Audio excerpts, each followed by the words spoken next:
bien, bienvenue à tous sur le podcast le 48.7, la voix des créateurs de l'agence de choses. Aujourd'hui, je reçois Gisèle Jacta. Bonjour. Bonjour Gisèle, comment tu vas ? Écoute, ça va super bien. Écoute, impeccable. Alors aujourd'hui, on va parler de sujets beaucoup plus psychologiques, hein. On va aller un petit peu dans le fond. Gisèle, peux-tu te présenter ? Tu es qui ? Alors, je suis thérapeute et coach en développement personnel. Je suis spécialisée dans la dépendance affective, le burn-out, la gestion de stress, donc tout ce qui est hypersensibilité et acceptation de son haut potentiel. Ok. Donc le sujet du jour, c'est pourquoi certains dirigeants sabotent leur propre réussite. Alors on n'y va pas avec le dos de la cuillère là. Si tu t'es senti visé et que tu écoutes ce podcast, bon, c'est qu'il y a une remise en question peut-être, mais peut-être que simplement tu t'es dit voilà un sujet intéressant, peut-être qu'il me parle consciemment, inconsciemment. C'est en tout cas que tu veux en savoir plus. Alors on va essayer de t'amener des informations. Alors Gisèle, avant de parler de ton métier et avant de répondre à cette grande question, peux-tu me dire un petit peu ce qui t'a amené à t'intéresser au fonctionnement humain ? Alors, je suis une dingue, on va dire ça comme ça, des casse-têtes. Des casse-têtes. Ah bon ? J'adore Qu'est-ce que ça. C'est que ça. J'adore réfléchir et comprendre l'humain. Ah, les casse-têtes. Ouais, les casse-têtes. casse-tata. Non, les casse-têtes. J'adore observer l'humain, l'environnement dans lequel il vit et comprendre pourquoi il réagit de cette façon-là. D'accord. Donc, le premier casse-tête, ouais, c'était moi, tout simplement. Il faut bien commencer quelque part. Voilà, on commence quelque part. Et au fur et à mesure de mon développement personnel, du travail que j'ai fait sur moi, j'ai décidé tout simplement de me former. Voilà, et pour pouvoir, on va dire, faire bénéficier de mon savoir à tous ceux qui viennent me voir. Et partager. Voilà. Alors, est-ce que devenir psychologue, ça a été une évidence ou c'est un chemin qui s'est construit progressivement ? Non, pas du tout. C'était pas du tout une évidence au départ, puisque quand j'étais ado, mon rêve était de devenir photographe professionnel. Donc, rien à voir. Tu l'as été pendant un moment d'ailleurs. Ouais, j'ai été photographe professionnel pendant presque 15 ans. Donc, c'est vraiment un métier que j'ai adoré, mais qui m'a aussi emmenée dans le burn-out. D'où une spécialisation là-dedans. Et donc, c'est suite à ce burn-out, tout simplement, que la psychologie est venue à moi naturellement, on va dire, tout au long de ma reconstruction par rapport au burn-out. Et donc, j'ai décidé tout simplement de me former à la thérapie. Alors, exactement, j'ai commencé par le coaching. D'abord, je me suis d'abord formée au coaching. J'ai trouvé ça que c'était pas assez poussé, assez j'allais te dire, profond. c'est quoi la différence finalement entre les deux ?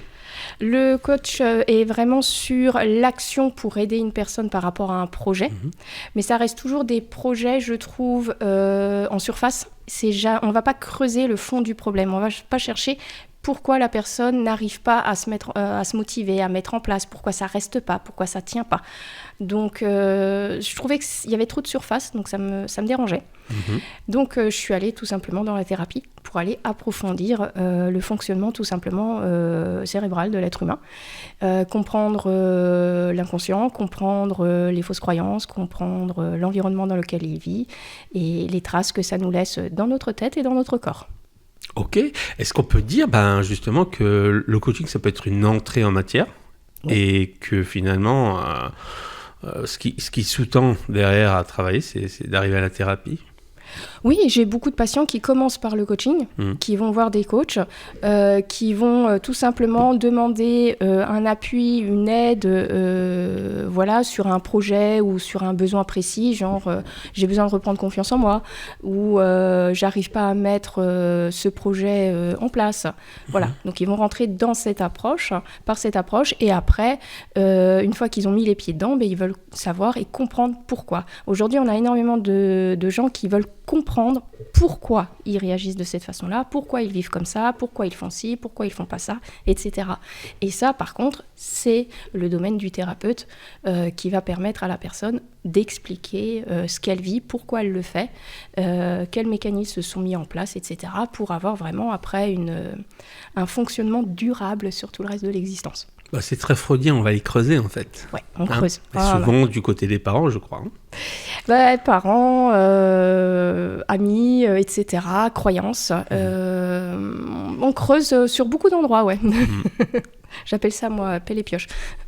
D'ailleurs, on dit souvent quand tu es thérapeute, tu vois des gens qui vont mal, mais en même temps, et là je rebondis un petit peu sur le déclic dont tu parlais, tu me parlais d'un burn-out. On ne remet pas les choses en question quand tout va bien. Généralement, c'est quand on va mal qu'on se tourne un moment sur ce type de solution et qu'on a ce déclic qui fait que pour certains même, on en devient praticien. Est-ce que tu penses, alors on sort un peu du sujet initial, mais on va y arriver après, hein, c'est pas grave, c'est un podcast, on a le temps. Est-ce que tu penses que tout le monde aurait besoin à un moment d'une thérapie, même pas forcément à la même échelle, mais que ce serait bénéfique pour chacun d'entre nous? Oui, je pense que tout le monde, une fois dans sa vie, devrait faire une thérapie. La thérapie, c'est pas parce qu'on est fou, c'est pas parce que on a uniquement vécu des traumas. La thérapie, c'est un magnifique chemin qui nous permet de nous comprendre, de savoir pourquoi on fonctionne de telle façon, pourquoi on parle et on choisit tel mot, pourquoi on fait telles actions et pas d'autres. Et c'est, je trouve, une magnifique façon de prendre soin de soi au quotidien et d'apprendre réellement qui on est et devenir acteur de notre propre existence et non plus le spectateur de ce qu'on vit. Et ouais, c'est quelque chose de génial et que je conseille fortement à tout le monde de faire ce chemin-là pour apprendre à se connaître. Parce qu'en plus, le thérapeute n'est pas là pour il n'amène pas des réponses, il n'amène que des questions. Hein. Alors, ça dépend. Moi, dans ma pratique, j'amène des questions pour que la personne se questionne par rapport à ce qu'elle vit, mais on est aujourd'hui face à des gens qui veulent comprendre. Donc, donner un truc et astuce à un patient, une fois sur deux, il ne va pas le faire parce qu'il ne le comprend pas et il ne voit pas l'intérêt. Donc, on va être obligé de lui expliquer pourquoi il doit faire cela ou ceci, parce que s'il ne le fait pas, voilà ce qui va se passer. Soit il reste dans la même chose, soit même pour certains, ça peut être même pire après. Donc, on a quand même une grosse part de, on amène une grosse part de compréhension aux patients. D'accord. Et alors, qu'est-ce qui t'a le plus marqué, toi, dans tes premières expériences ? La misère du monde. La misère du monde qui se passe derrière les portes et les fenêtres des gens. Toutes les semaines, je me dis que c'est bon, j'ai entendu la pire chose qui puisse exister sur cette planète. Toutes les semaines, je trouve une autre horreur qui existe. Ce monde va très mal, on peut regarder les infos, hein, on le voit très bien. Mais oui, il va mal à l'autre bout de la planète, mais il va mal à côté de chez nous aussi. C'est ce qui me marque le plus au quotidien encore aujourd'hui, c'est cette misère qui existe, mais en même temps, j'ai face à moi des êtres ultra résilients qui viennent me voir et qui sont encore face à moi après des horreurs qu'ils me racontent. Donc ils sont debout face à moi et ils arrivent à sourire, à vous mettre un sourire et à être heureux de vivre, à s'extasier devant un papillon, alors qu'ils ont vécu les pires choses qui existent au monde. C'est ces deux choses cette dualité de ces deux choses qui sont des fois très dures à ressentir, à vivre, mais en même temps, c'est la beauté de ce métier-là. C'est pour ça que je l'ai choisi. C'est un métier profondément humain. Profondément humain, profondément patient, sinon on ne peut pas le faire. Et surtout, il ne faut pas le faire, sinon on fait plus de mal à quiconque.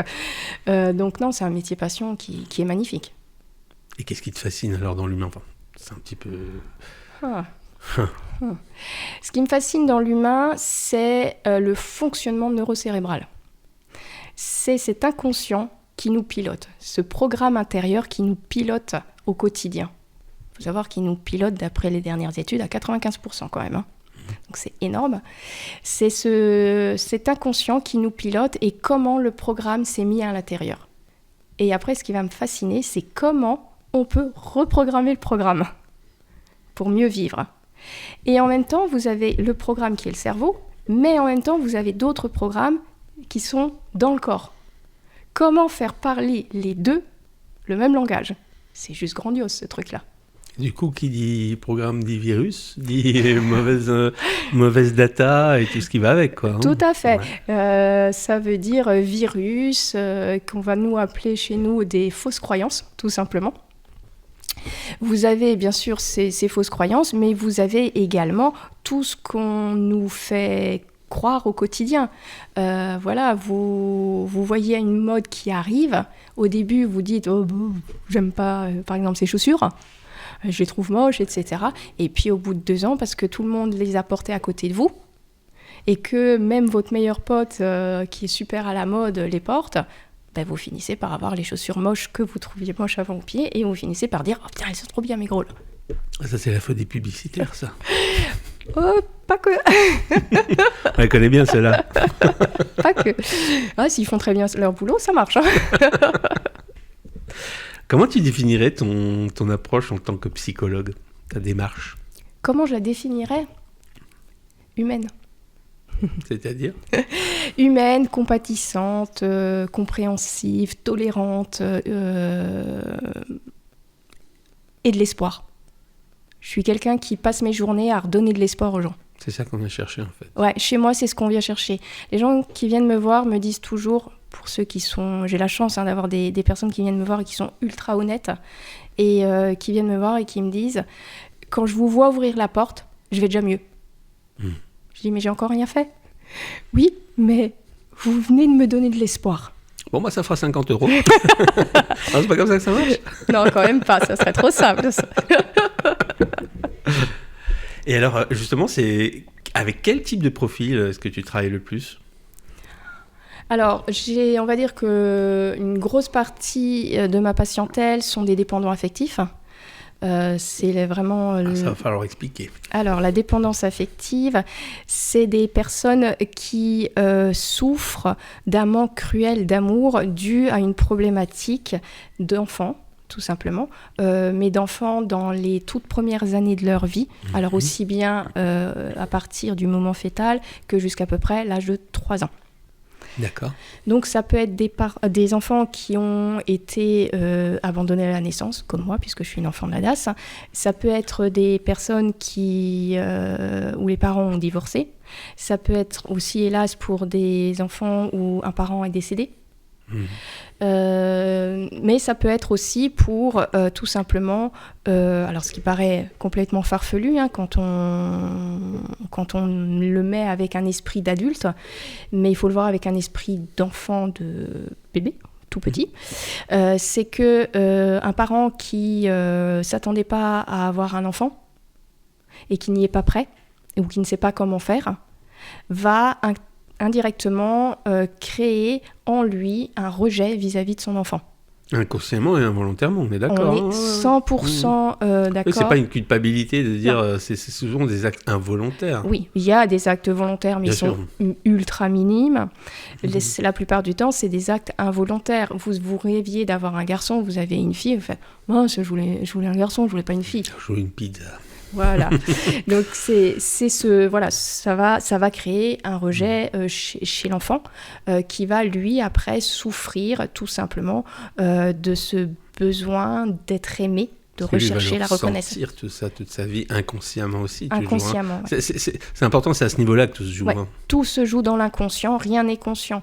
Vous avez, vous êtes enfant, vous avez vos parents sur un rythme toujours le même, et puis du jour au lendemain, papa a une promotion, il est muté. Ok, très bien, tant mieux, mais sauf que papa, il veut pas emmener toute la famille tout de suite parce qu'il veut voir d'abord si le boulot lui plaît, qu'il reste cohérent et logique en tant qu'adulte. Sauf que l'enfant, il a 2 ans et demi, 3 ans, il comprend pas ce qui lui arrive, il voit pas papa pendant 2 mois. Pour lui, papa m'a abandonné, tout simplement. Et pour certains enfants, certains patients qui se rappellent encore de ce moment-là, parce que j'ai des patients qui ont une très bonne mémoire, qui n'ont pas oublié le moment, ils me disent, je pensais qu'il m'avait abandonné parce que j'avais pas rangé ma chambre, ou mon Lego, ou parce que j'avais pleuré, ou parce que machin ou truc. Alors, je deviens responsable de l'abandon de mon papa, alors qu'il n'a pas du tout abandonné. Mais la blessure, le ressenti inconscient va créer cette dépendance, ce manque d'amour. Donc dans la dépendance affective, on a 2 grosses blessures, rejet et abandon. Elles fonctionnent... C'est quoi la différence entre les deux? Alors le rejet, on est sur quelqu'un qui est plutôt autonome, qui a du mal à s'accrocher dans une relation. On a quelqu'un qui ne prend pas de place, il ne croit pas qu'il a une place dans ce monde. C'est quelqu'un qui est très discret on est pour l'entrepreneur, donc c'est quelqu'un qui ne va pas parler pendant les réunions, vous ne l'entendez pas, vous ne le voyez pas. Par contre, c'est un super bosseur, il est très performant. Donc tous ces gens qui dorment, en fait, finalement, non, il dort pas, il est super performant, il écoute, il est à l'affût et tout. Mais par contre, il est persuadé d'être nullissime et qu'il n'a aucune place sur cette planète. Et la seule fois où vous le verrez, cette personne qui souffre de rejet, c'est quand il y aura un acte d'injustice qui s'ouvre. Et là, vous allez l'entendre. Sinon, vous ne l'entendrez pas. Il ne va pas se montrer. Dans l'abandon, on est sur quelqu'un qui est plutôt collant, qui a besoin d'une aide, d'un support H24 vis-à-vis de quelqu'un. Donc, c'est le collègue ou le conjoint ou la conjointe qui va vous demander « Qu'est-ce que tu en penses ? Qu'est-ce que tu penses ? Qu'est-ce que je fais ? Qu'est-ce que machin ? Tu manges où ? Tu trucs ?» Et ça, c'est le collant. Il a besoin de se rassurer. Tout le temps. Il a besoin de messages. Il a besoin d'être valorisé, rassuré, d'avoir une opinion de tout et de tout le monde. C'est la personne qui va, pendant la réunion, lever la main, pas pour une question, mais juste pour dire « Oui, moi, je suis d'accord. » Voilà, tout simplement. Je suis là, j'existe. Ne m'oubliez pas. Les 2 blessures, c'est un manque cruel d'amour. Tout bêtement. C'est là où se rejoignent les 2 blessures. C'est un manque d'amour, à savoir que dans la dépendance affective, vous n'avez jamais qu'une seule blessure, vous avez les 2 qui s'ouvrent tout le temps, mais jamais à la même intensité. Parce qu'il y a les grandes blessures, je crois qu'il y en a 5, si je ne dis pas de bêtises. 5, ouais. Et c'est toujours lié à un manque d'amour, en fait. Ou non, pas forcément. Non, pas forcément. L'humiliation n'est pas forcément sur un manque d'amour, mais l'abandon et le rejet, oui. Alors, il faut savoir que dans les fameuses 5 blessures, dans le rejet, la blessure qui se colle tout de suite au rejet, c'est celle de l'injustice. Dans l'abandon, on a la blessure de trahison qui est collée à l'abandon. C'est pour ça que quelqu'un qui a le rejet a automatiquement l'injustice, et celui-là qui a l'abandon a automatiquement la trahison qu'il va falloir travailler en même temps. Il faut savoir que ces 2 blessures, injustice et trahison, sont des blessures qui font des super contrôlants, mais sauf qu'ils ne contrôlent pas les mêmes choses, les 2. Bon, en tout cas, merci pour tous ces éclaircissements. Voilà. C'est vrai qu'on s'est un petit peu éloigné du sujet initial, et maintenant on va y revenir parce que le 48.7, on est là aussi pour parler d'entrepreneurs, parler aux entrepreneurs, ce qui n'empêche pas de parler de plein de choses. Ça concerne toujours l'entrepreneur est un être humain, nous le rappelons ici. Alors, on va rejoindre un petit peu cette grande question, pourquoi certains dirigeants sabotent leur propre réussite. Alors déjà, qu'est-ce que tu observes comme problème récurrent chez les dirigeants ou les personnes à responsabilité ? Un énorme manque de confiance en eux. Tiens donc. Énormément d'auto-sabotage, une peur soit de réussir, soit d'échouer, énormément de stress. Une quantité de stress et puis une quantité de burn-out dans le déni. Non, j'ai pas le burn-out, bien sûr. Et bon, voilà. Je prends mes 25 cachets, je fume 3 paquets par jour, mais et puis, c'est mon 12e café. Voilà, et mais puis je vais bien, et puis ce soir, je vais m'avaler une bonne bière pour décompresser. Tout bêtement. 3 par jour aussi. Ouais. Non, c'est vraiment les grosses problématiques que je rencontre chez les dirigeants, les entrepreneurs. Et c'est propre aux dirigeants. Enfin, c'est c'est exclusif pas propre, aux dirigeants, mais c'est plus récurrent dans cette tranche-là. Ouais. Alors, ce qui est vraiment sur les dirigeants, ce qui est vraiment très propre, c'est ce manque de confiance qu'ils ont dans leur vision, dans ce qu'ils savent faire, dans ce qu'ils croient. C'est impressionnant, ce truc-là. On dit qu'il faut savoir douter. Est-ce que justement, ils ne doutent pas trop ? Ils ne font que douter. Ils ne font que douter. Ils ont oublié de croire en leur projet et en leur vision. Alors, on ne peut pas leur en vouloir, c'est un mécanisme neurocérébral, donc C'est pas une généralité non plus. Non, voilà. Qu'on se comprenne bien avec nos auditeurs. Non, c'est pas une généralité. Mais c'est quelque chose de récurrent. C'est très récurrent. Il faut savoir que naturellement, le cerveau est créé et fait pour ne voir que le négatif. Alors, c'est pas pour nous embêter tous les matins, c'est juste pour qu'on reste le plus longtemps en vie, puisque le cerveau, sa fonction, c'est de nous garder en vie.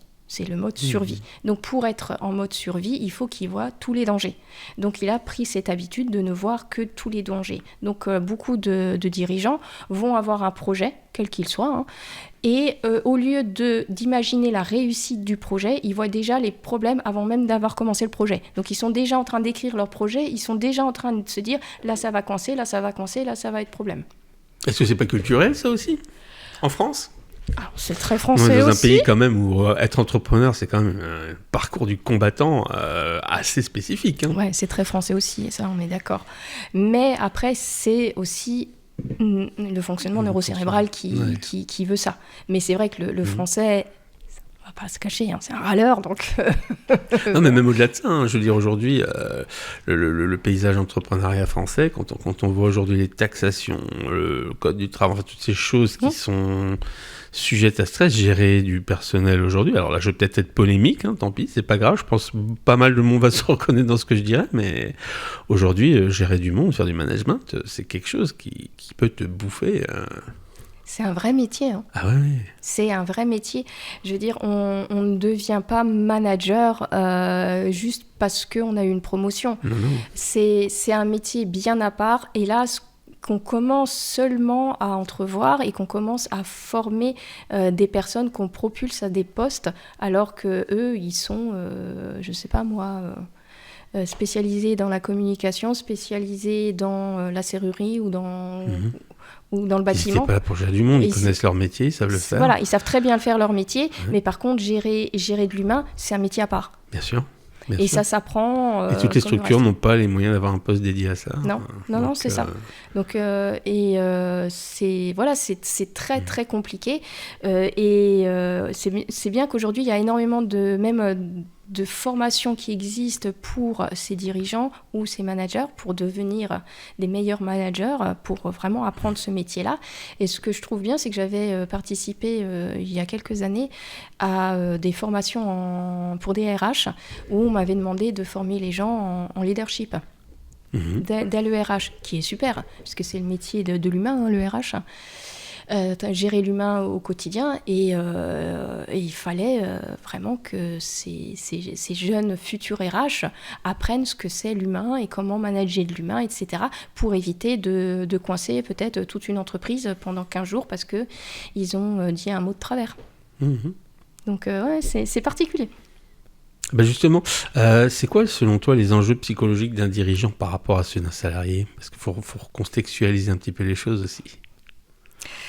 Le plus grand défi pour moi d'un dirigeant, ça va être de sortir de cette surcharge mentale qu'il va avoir.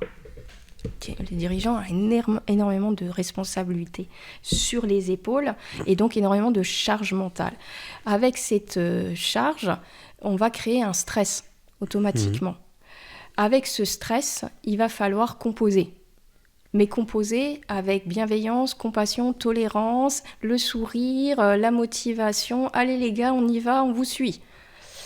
C'est pas facile. Devenir un leader avec autant de stress, peur, d'anxiété, tu parlais tout à l'heure d'URSSAF, de facturation et de choses à faire.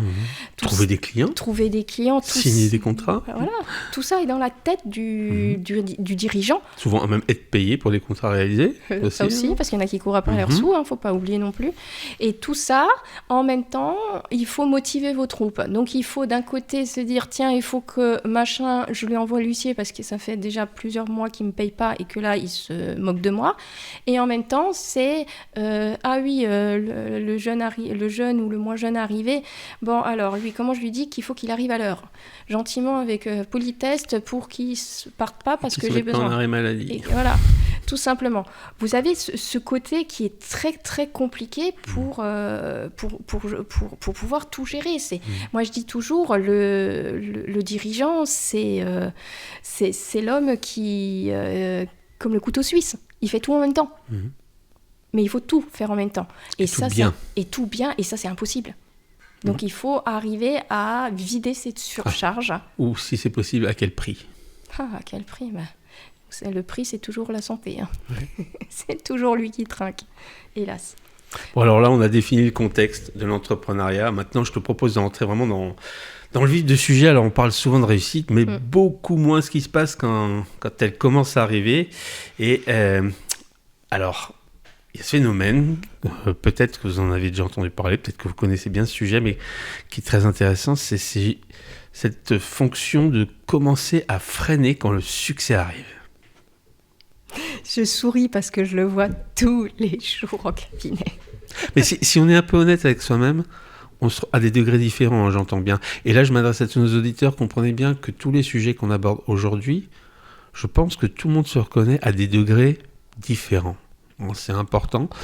Moi, je sais que voilà, je pense que chacun se reconnaît dans cette question. Tout à fait. Moi, la première, hein. Voilà, quand j'ai monté mon cabinet, j'ai freiné. Hein. Au début, j'étais super motivée. Le cabinet a vu le jour, hein, tout simplement. Voilà, site internet, référencement, tout est fait, tout est génial, tout est machin. Et autres, une fois que vous avez tout qui est installé et tout, là, vous commencez à avoir peur. Est-ce que je vais y arriver ? Mais est-ce que je me suis pas trompée ? Est-ce que j'aurais pas dû faire autre chose ? J'aurais peut-être dû revenir dans le salariat. Pourquoi j'ai fait ci ? Pourquoi j'ai fait ça ? Etc. Et donc là, on va commencer à... Suis-je légitime ? Etc. Et là, je vais freiner inconsciemment. Je m'en rends pas compte. Il faut comprendre hein, vraiment tout ce qu'on parle. C'est quoi ? C'est des soir. actes manqués ? On va exprès repousser de rappeler une demande. On va exprès... alors là on n'est pas dans l'exprès mais plutôt dans l'inconscient, vous allez recevoir une demande et vous allez vous mélanger les pinceaux et paraître pas clair dans ce que vous exprimez, donc naturellement la personne qui vous sollicite dit cette personne on va peut-être pas le faire, elle n'a pas l'air très sûre de ce qu'elle raconte. Voilà, donc vous avez auto-saboté entre guillemets votre vente, tout bêtement. Tout en ayant l'impression d'avoir donné le meilleur, et c'est le cas, on a donné le meilleur. Seulement, il y a un mécanisme en nous qui... C'est ça, qui se met en place. Donc voilà, ces différentes peurs, là, et là-dedans, vous en avez plein. Vous avez la peur de réussir, la peur d'échouer. Oui, parce que c'est pas forcément une peur d'échec. Hein. Ah non, c'est une peur de réussite aussi. Oui, il existe. Hein, beaucoup de gens mettent derrière la peur d'échouer, mais derrière une peur d'échouer, il y a souvent une peur de réussir. Hein. Donc voilà, vous avez aussi un problème de confiance, de légitimité, de reconnaissance, tout simplement de peur aussi. Alors il y a une peur aussi qui est de gagner des sous. Donc, comment je vais gérer Pas forcément, c'est comment on va me voir. Quel est le regard d'autrui, moi qui réussis ? Quand vous êtes, par exemple, comme moi, je me donne un cas concret, comme moi, dans un bâtiment où il y a différents professionnels, vous marchez et puis le professionnel d'à côté ne marche pas. Le professionnel d'à côté va commencer à vous jalouser. Pourquoi lui, il marche et pas moi ? Et donc, ça va venir petit à petit par des petites questions. Mais qu'est-ce que tu fais ? Mais pourquoi moi, ça veut pas ? T'as pas un truc, t'as pas un machin. Et ça va commencer comme ça, petit à petit. Et puis, au bout d'un moment, vous allez voir le voisin à côté qui, à chaque fois que vous ouvrez votre porte à un client, il va vous regarder de travers. Tout bêtement. Alors, est-ce qu'il nous regarde de travers ou est-ce qu'on a l'impression de... Parce que... On se construit ses films aussi, j'ai l'impression. Bien sûr, notre cerveau est un très bon cinéaste, réalisateur, scénariste. Il est magnifique pour ça. Ça dépend, vous avez vraiment tout. Il y a vraiment du vrai, du réel, et des fois, c'est juste de l'interprétation, oui, tout à fait.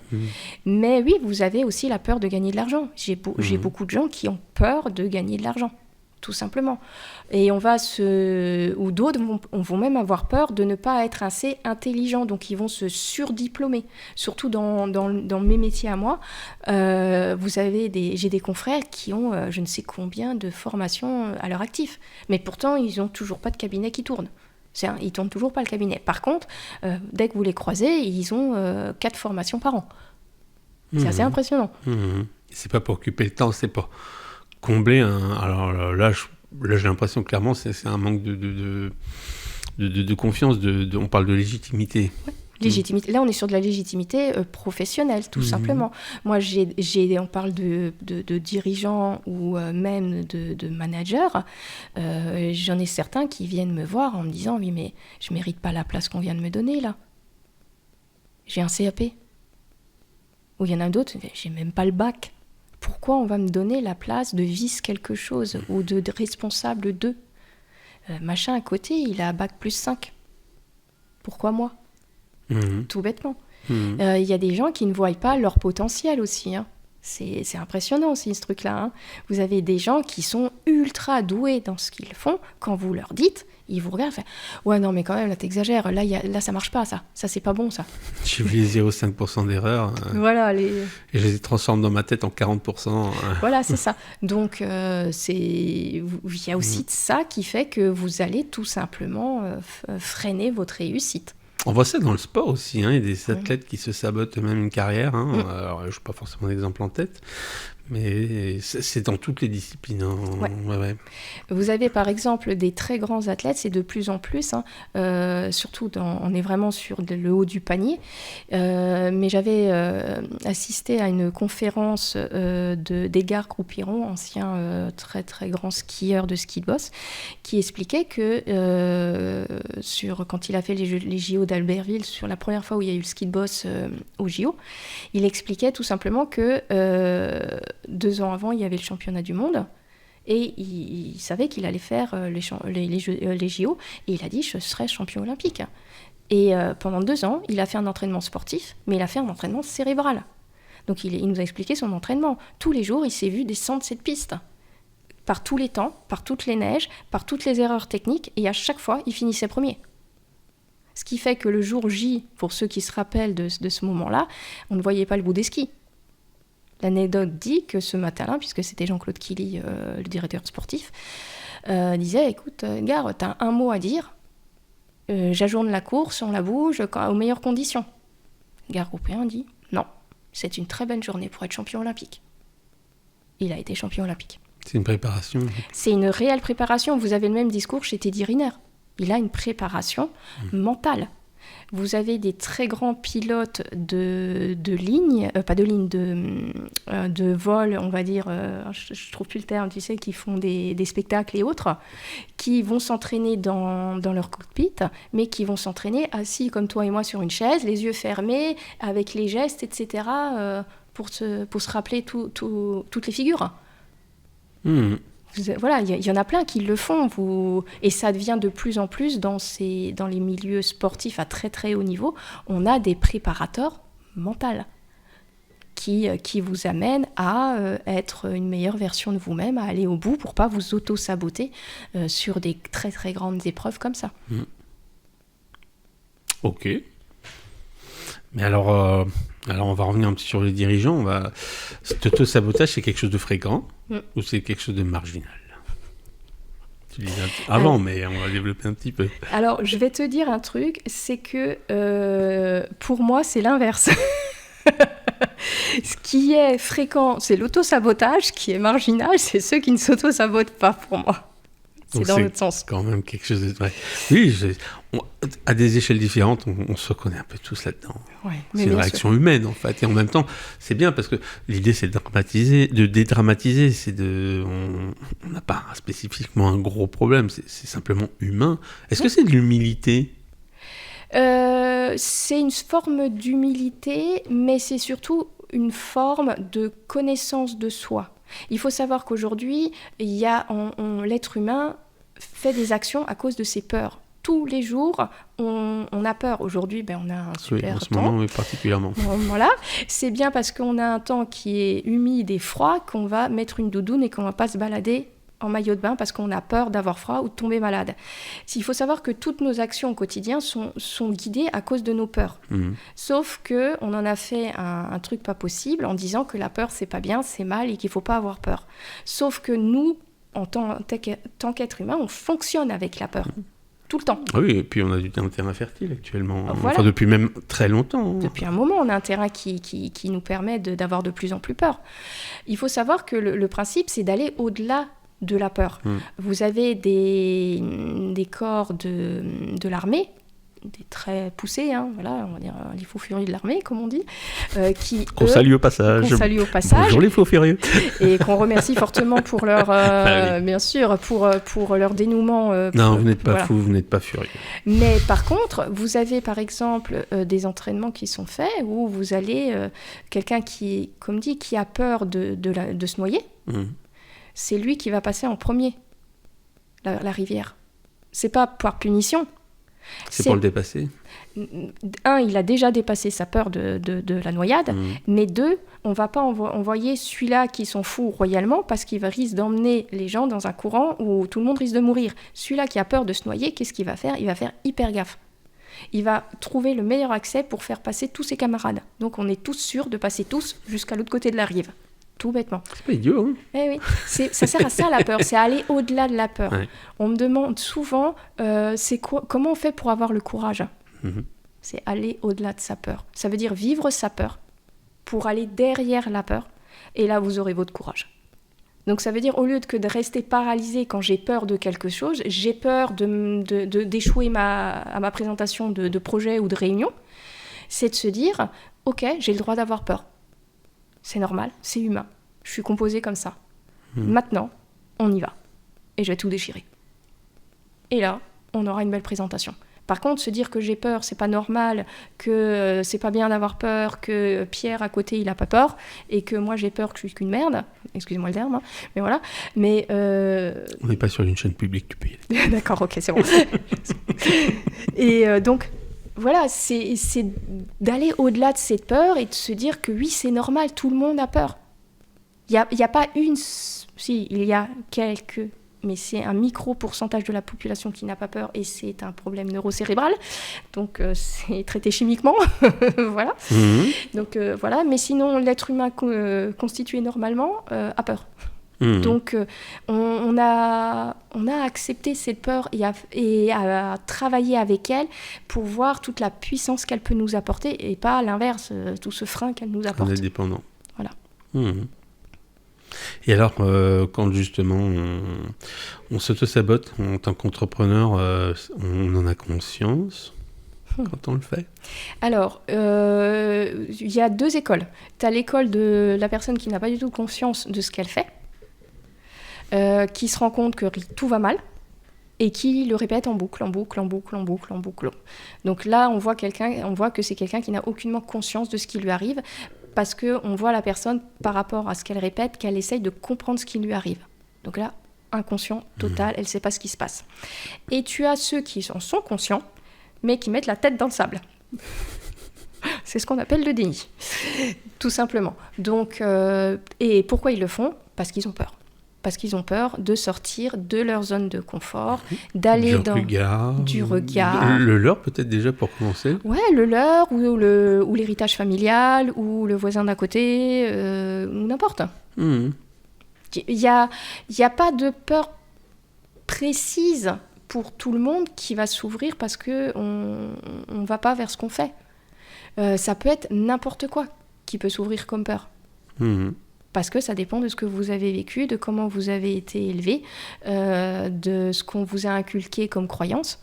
Ça va dépendre. Et ça dépend même du pays dans lequel vous êtes, de la religion que vous pratiquez, etc. Donc il y a plein de choses qui rentrent en ligne de compte et qui va faire que telle ou telle peur va s'ouvrir. Et alors ces peurs, justement, elles emmènent... Donc concrètement, dans le contexte pro, ça emmène vers quoi ? Enfin, ça se passe par des décisions, c'est des non-décisions, Alors, ça se traduit comment ? Dans le contexte professionnel, la plupart du temps, tu es dans des non-décisions. C'est souvent. Hein. C'est je dois faire ce truc-là, mais je le fais pas. Tout bêtement, tu vois. Genre, exemple tout bête, il faut que je prenne contact avec l'URSSAF parce que je vois ce qu'ils ont fait sur mon dossier, là, c'est du grand n'importe quoi. Sauf que tu sais déjà, de base, que contacter l'URSSAF, pour ceux qui l'ont déjà fait, je compatis tous les jours avec vous. On les a jamais revus. C'est la croix et la bannière. Donc, qu'est-ce que tu vas faire ? Ça me cave, je vais faire autre chose. J'ai pas le temps. Ouais, je vais d'abord m'occuper de petites tâches annexes. De tâches annexes. Donc, la plupart du temps, ça va être ce genre de choses. Tu vas aller dans des tâches annexes pour ne pas régler ce que tu as à faire. Tout simplement. Et après, tu as aussi ceux qui... tu vois, en même temps, j'ai perdu ta question, tu vois. Alors, je disais, comment ça se matérialise ? On disait, c'est des décisions ou des non-décisions ? Alors, donc là, j'étais sur la décision, la non-décision. Il y a des gens qui vont, tout bêtement, tu vois, on te propose, t'es une soirée professionnelle, tu discutes, t'as un prospect face à toi, il est super intéressé par ce que tu fais. Et inconsciemment, tu vas avoir une non-décision qui va se mettre en place. J'oublie la personne. C'est-à-dire ? J'oublie de lui donner ma carte de visite. J'oublie de la recontacter. Tout bêtement. Je l'oublie de lui envoyer le lien ou par rapport à ce qu'on a discuté. Mais je vais oublier complètement. Ça va me sortir totalement de la tête. Alors qu'il y a un potentiel, il y a quelque chose de... Peut-être que vous avez face à vous la personne qui pourra faire sortir votre entreprise de la mise de laquelle vous êtes, ou de passer de la petite entreprise à la PME, ou ce genre de choses. C'est aussi ça, ce genre de non-décision. C'est de ne pas aller dans quelque chose où je sais que c'est pour moi. Tout bêtement. Donc, tu as vraiment les deux côtés. Tu as vraiment la personne qui va décider... on est d'accord, hein, c'est du volontaire inconscient. Hein. Oui, bien sûr.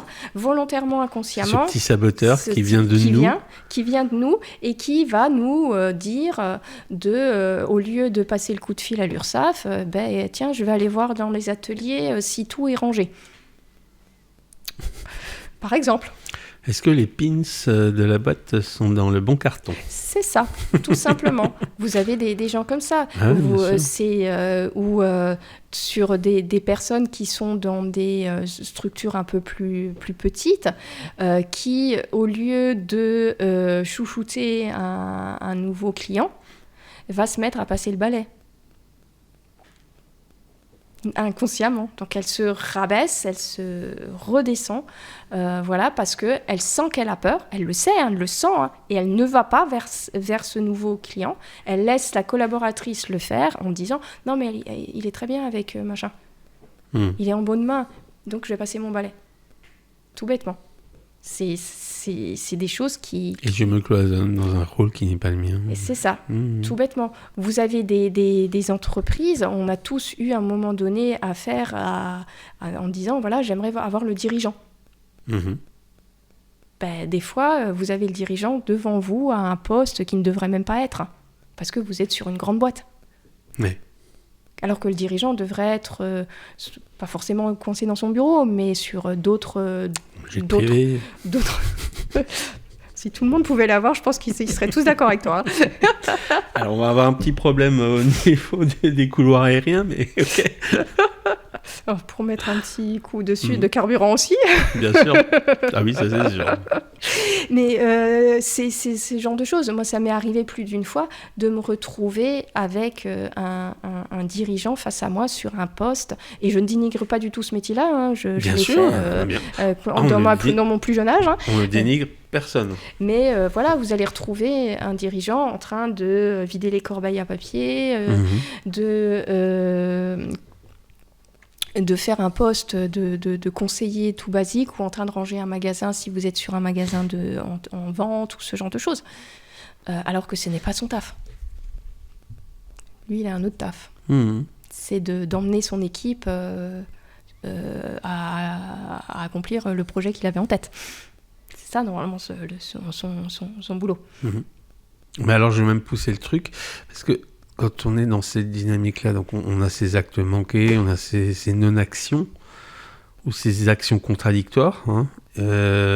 Alors, on le fait inconsciemment, mais un moment, même qu'on soit dans le déni ou pas, on se rend compte qu'on n'est pas à sa place, on se rend compte qu'on n'est pas au bon endroit. Est-ce que ça n'a pas tendance à générer un deuxième effet qui est une culpabilisation qui va venir encore plus enfoncer le clou ? Ouais, c'est une grosse culpabilisation de se rendre compte qu'on n'est pas à la bonne place. On a l'impression d'être encore nul parce qu'on se dit, punaise, qu'est-ce que j'ai fait ? Pourquoi est-ce que j'ai fait ça plutôt que de contacter mon client ? Et là, on va se mettre encore finalement plus bas que terre et accentuer le problème. Et là, oui, tout à fait, tu as raison. On accentue encore plus le problème parce que il faut savoir que plus vous vous dénigrez, plus vous vous enfoncez la tête dans le sable. Hein, alors qu'on n'est pas nul, hein, et on le précise. Hein. Non. Et c'est toute cette idée de bienveillance, c'est de comprendre aujourd'hui que le sabotage professionnel, c'est pas être nul. Hein. Bien au contraire. Non. Bien au contraire. Les personnes qui sont dans l'auto-sabotage, la plupart du temps, c'est des personnes ultra intelligentes, ultra douées, dans ce qu'elles font. Très performantes dans leur travail. Elles sont ultra performantes. Moi, j'aide beaucoup de confrères et consoeurs qui sont dans les métiers de la thérapie. Beaucoup sont ultra doués dans leur domaine, hein. Sauf qu'ils ne croient pas en eux, tout simplement. Donc oui, bien sûr, c'est presque dommage. Hein. Tu c'est un gâchis énorme. C'est un gâchis énorme. Hein. Il faut savoir qu'aujourd'hui, il y a beaucoup d'entreprises qui ferment à cause de cet auto-sabotage, de ce manque de légitimité, de ce manque de compréhension de comment ils fonctionnent. Oui. Et pas parce que c'est une mauvaise gestion pure et dure. Ça n'a rien à voir. Ça n'a strictement rien à voir. Hein. C'est vraiment parce que ils ont... quand vous demandez aux gens pourquoi ils n'ont pas fait ci, mais pourquoi vous n'avez pas payé vos fournisseurs, pourquoi vous n'avez pas fait ceci, pourquoi vous n'avez pas relancé machin, la personne vous regarde, elle fait « J'en sais rien. Je sais pas. Bien sûr. Je sais pas ce qui m'est arrivé. Voilà ce qui m'est traversé l'esprit, mais je me suis dit que ça servait à rien. J'étais déjà dans le caca, donc ça servait à quoi que je récupère un peu d'argent à droite à gauche ? Bien sûr. Donc, volontairement, mais de façon toujours inconsciente, on est d'accord, l'inconscient, volontairement, va nous mettre encore plus dans les problèmes. C'est pour ça que vous avez des gens... vicieux. C'est un cercle totalement vicieux et horrible par rapport à ce qu'ils vivent. Ouais. Et alors, c'est quoi les premiers signes faibles qui doivent alerter ? À quel moment je dois commencer à me dire j'ai peut-être un souci, peut-être qu'il faudrait que je me fasse aider ? Alors, en règle générale, les premiers signes, la plupart du temps, c'est le fameux cogitage que vous avez dans votre cerveau. Le petit moulin là, qui tourne H24, qui vous empêche de dormir, ou même qui, quand vous dormez, vous cogitez encore. Et à partir de 15 voix, c'est la schizophrénie. Oui, avant, c'est normal. Hein, nous avons tous cette petite voix, je précise. Nous ne sommes pas fous. Voilà. Donc, le premier signe va être, on va dire, ce cogitage. Après, on est sur des signes physiques. Alors, pourquoi je dis le premier signe ? Parce que ce n'est pas vraiment le premier signe, parce que les premiers signes sont physiques, hein, normalement.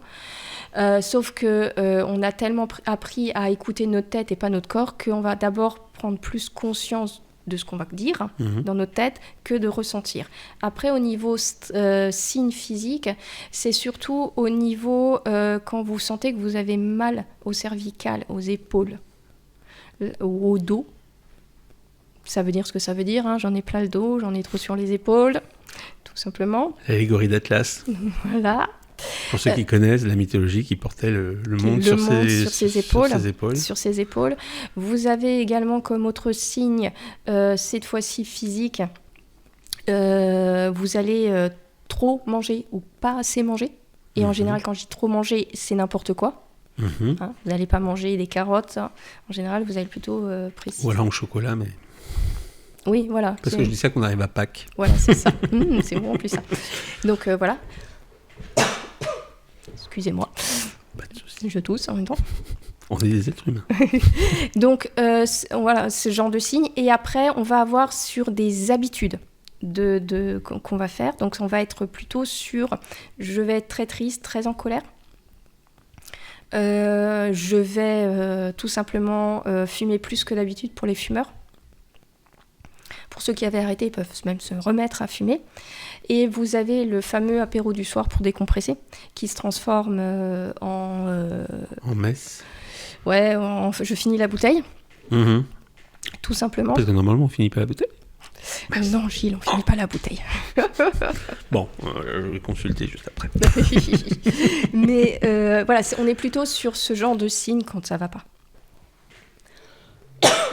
Ouais, je comprends. Ouais, bien sûr. Et alors, du coup, derrière les comportements qui vont se cacher, alors on remédie à ça comment ? Travailler beaucoup Alors, comment remédier à ça ? La première chose à faire, c'est de prendre conscience. Sans prise de conscience, il n'y a rien qui va se faire.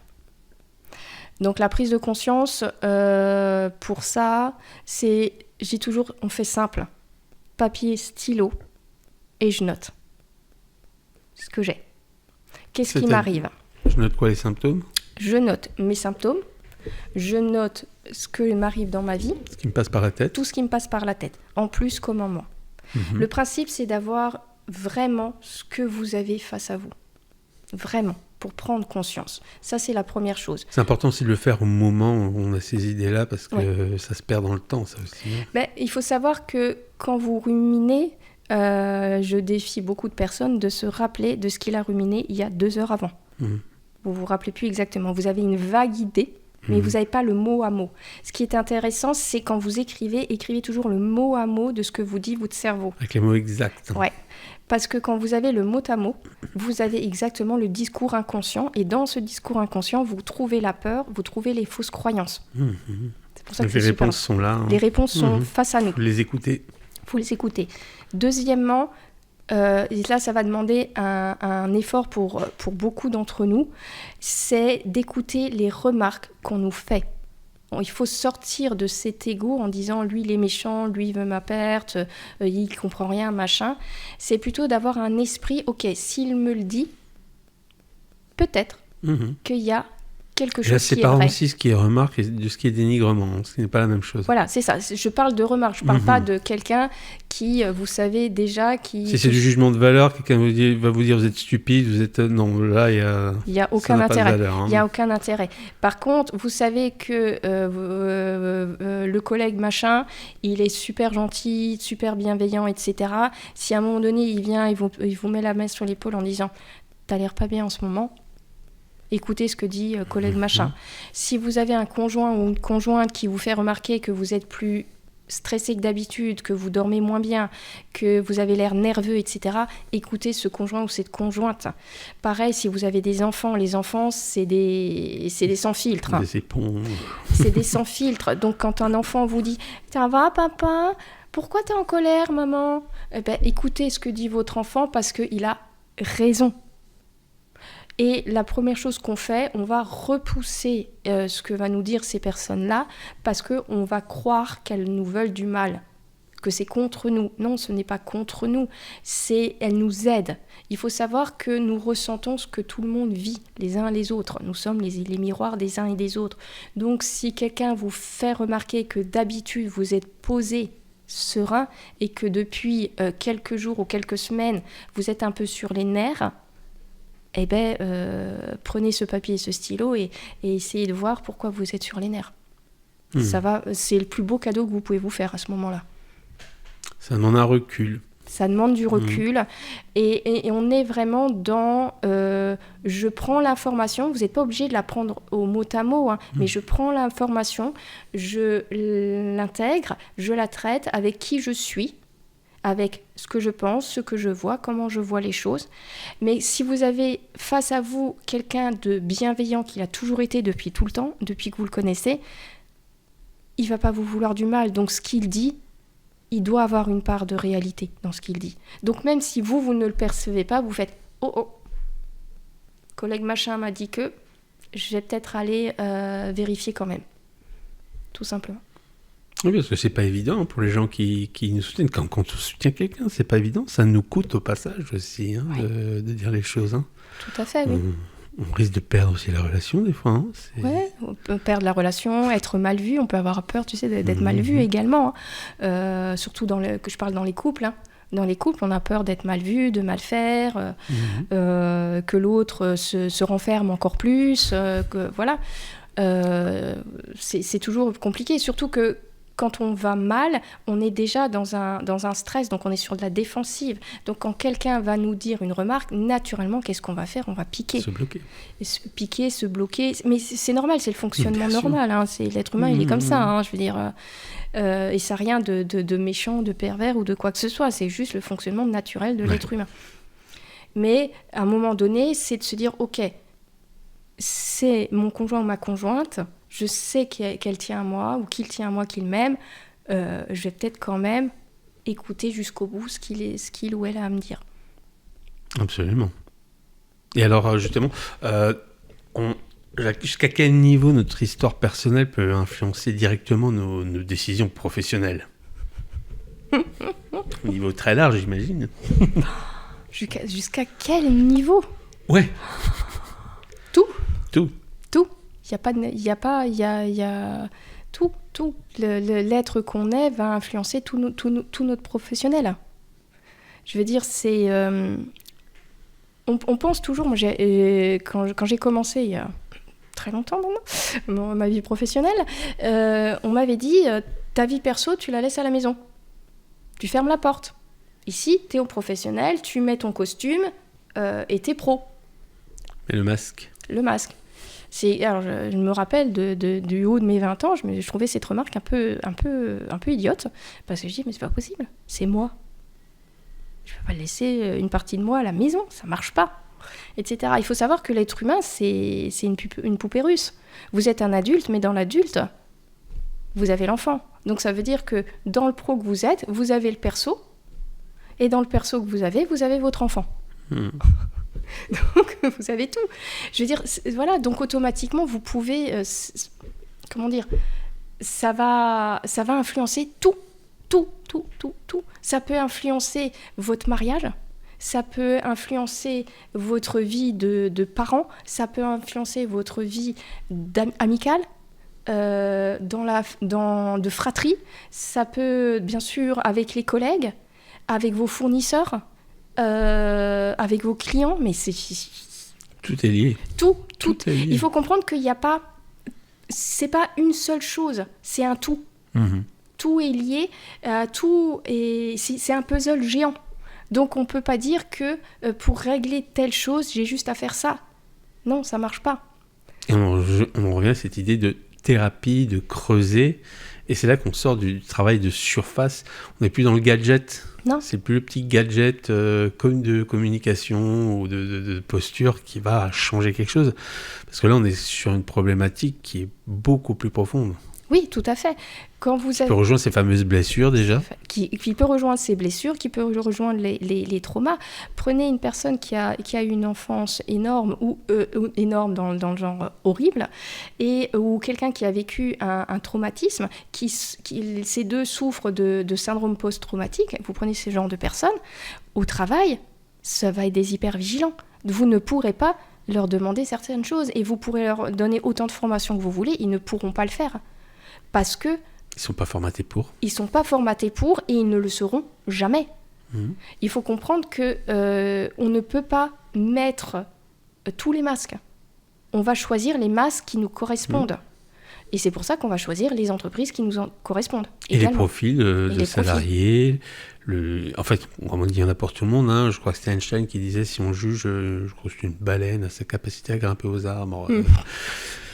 Quelque chose dans le genre. Hein. Ouais. Alors, comme je dis toujours dans cette émission, quand je n'ai pas la source exacte, c'est un proverbe chinois.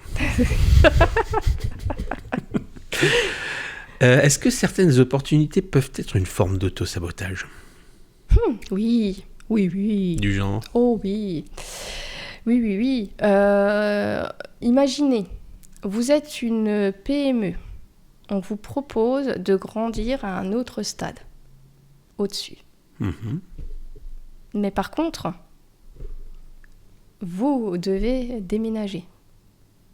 Vous avez une super opportunité. Et si je ne veux pas partir ? Et voilà, l'auto-sabotage. Ouais, mais il peut y avoir plein de raisons. Oui. Ma famille, par exemple, est implantée là. Mon épouse a peut-être aussi d'autres obligations professionnelles. Et tout ça va créer l'opportunité, alors que c'est votre rêve. Votre rêve, de base, avoir une grande entreprise aux abords de Paris, par exemple. Mais si on se dit que mon rêve premier, finalement, c'est d'avoir mon équilibre avec ma famille, là où je suis bien placé, est-ce que c'est du sabotage dans ce cas-là aussi ? Là, non. Ouais. Là, non. Mais tout dépend de la priorité qu'on a. C'est ça. Oui, tout à fait. Quel est le point de départ ? En tout cas, dans le cas du sabotage, ça fonctionne comment alors ? Dans le cas du sabotage, tout n'est pas sabotage. On revient à quelle est votre motivation ? Qu'est-ce que vous souhaitez être comme personne ? En tant qu'être humain, et bien sûr en tant que professionnel. Si vous vous empêchez d'être l'humain ou le professionnel que vous voulez, par peur d'eux, vous êtes dans l'auto-sabotage. Par contre, comme dans l'exemple où tu m'as donné, tu souhaites, ta valeur première est ta famille, et pas forcément d'avoir une grande entreprise. Donc l'opportunité, tu vas la laisser filer, mais sans aucun regret. C'est ça. En fait, c'est dès qu'il y a du regret, finalement. Ouais. Dès qu'on est dans une décision qui n'est pas logique par rapport à qui on est. Donc l'autosabotage est propre à chaque personne. Vous avez des gens qui sont OK d'avoir une toute petite entreprise, gagner peu d'argent, parce que ça rentre dans leurs valeurs. Et ils sont pas du tout dans l'autosabotage. Au contraire, ils sont heureux, bien dans leur tête, dans leur corps. Ils ne voudront pas plus. Et ils ne voudront jamais plus. Ça veut dire que dès qu'on leur propose une opportunité, ils vont vous dire non. C'est trop loin pour eux. C'est non, c'est trop loin, trop. En tout cas, pas au prix de ce qui est le plus important. Non, tout simplement. Donc là, on n'est pas dans le sabotage, effectivement. Ouais. Et alors, quand on est justement dans ce sabotage, trop accepter, est-ce que c'est du sabotage aussi ? Je souris, mais oui. Allez, dans l'opposé. Oui. Vous avez des gens qui sont, et c'est tous ceux qui ont un problème de légitimité, de confiance en soi, d'estime de soi, ils vont tous se reconnaître là-dedans. Ils ne savent pas dire non. C'est leur gros problème et c'est leur plus gros challenge de vie. La plupart du temps, c'est poser leurs limites. Et alors ça se matérialise comment ça je prends tout, je vais dans tout. Tout. Ouais. C'est le collègue qui il peut pas faire le dossier supplémentaire, mais il va vous le prendre. Ouais. Il va bosser jour et nuit. C'est la charge de travail. Alors au travail, ça va être. Et dans la dispersion aussi. Alors. En règle générale, on va commencer d'abord dans la charge de travail. Les personnes qui sont dans ne pas savoir dire non sont vraiment à prendre trop de travail, trop de responsabilités. C'est des personnes qui écoute, machin, il a démissionné de son poste de responsable du pôle machin. Écoute, toi, tu es responsable du pôle truc, tu pourrais prendre le pôle machin aussi. Ouais, super, un challenge, etc. Il restait 2 heures dans la nuit où je dormais. Je dormais, voilà, c'est à peu près ça. Et donc, ils vont faire ça, ils vont essayer de mener de front, comme tu dis, en dormant très très peu. Et en finalité, ils vont faire erreur sur erreur, parce qu'ils ne peuvent pas gérer 2 gros jobs pareils. C'est pas possible, c'est la journée à 24 heures, elle en a pas plus, donc voilà. Et ils vont rater leur système. Donc, et ça, c'est une peur de réussir, alors, du coup, derrière ? Pas forcément la peur de réussir. C'est tout simplement, la plupart du temps, un besoin de reconnaissance. D'accord. Là, on n'est plus sur un besoin de reconnaissance, d'être reconnu par mon chef, par le grand directeur, par mes collègues, etc. On n'est plus sur ce besoin de reconnaissance. En tout cas, c'est sur la génération d'un comportement qui va être contre-productif, avoir un résultat négatif finalement pour notre entreprise. C'est ça, totalement. Et après, tu parlais de personnes qui se dispersent. Oui. Alors oui, tu as des personnes qui sont les rois de la dispersion. C'est alors soit parce qu'ils ont un problème de concentration de base. Donc là, c'est un système neurocérébral atypique, c'est le TDAH, où là, la personne va devoir apprendre à mettre des systèmes en place pour lui, pour pouvoir se concentrer. Mais ça, on ne va pas en parler ici. C'est un autre cas de figure. C'est un autre cas de figure. Mais là, la plupart du temps, les gens qui se dispersent sont des gens qui ont aussi trop pris de choses et qui ont du mal à prioriser ce qu'elles font. Oui. C'est un problème de priorisation des choses la plupart du temps. Donc, je vais tester ça, je pourrais vendre ça aussi, et puis je pourrais faire cette prestation et ce truc, tiens, je fais un package, un truc, voilà. Et on part dans tous les sens. Il n'y a pas de structure, il n'y a pas de cohérence, il n'y a pas de suivi. Il n'y a pas de suivi, c'est un vrai bazar. Il suffit en plus que cette personne soit au potentiel, qui, elle, a une idée toutes les 3 secondes. Vous imaginez le bordel. C'est une catastrophe. Donc, la plupart du temps, c'est des personnes qu'on amène à se recentrer, etc. Il faut savoir qu'en général, quand vous avez un problème de dispersion, c'est que déjà, vous êtes dans un niveau de burn-out déjà pas mal bien installé. Ok, donc ça c'est déjà un des signes. C'est un des signes du burn-out, c'est le problème de concentration, le problème de mémorisation qui pointe son nez dans le burn-out. Et c'est le premier signe, et l'étape d'après, c'est vous pouvez, on va dire que là, beaucoup de gens se réagissent quand ils ont des mal à se concentrer et autres. Sinon, après, j'arrive plus à dormir. Parce qu'on va parler du vrai burn-out. Ça, c'est vrai, c'est un sujet aussi, ce burn-out. Excuse-moi, je t'interromps. Mais je place les choses par rapport à nos auditeurs. On entend beaucoup de choses à boire et à manger sur ces histoires de burn-out. Qu'est-ce qu'est exactement le burn-out ? Le burn-out, c'est une réaction physique J'ai bien dit physique. C'est le corps qui dit stop. C'est pas la tête, c'est le corps. Donc c'est une réaction physique qui va vous mettre à l'arrêt pour que vous puissiez récupérer. Ça veut dire que vous allez être incapable de vous mettre en action.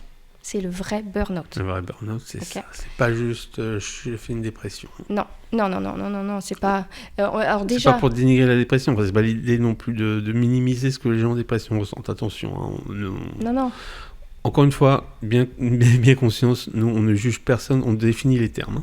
Ouais.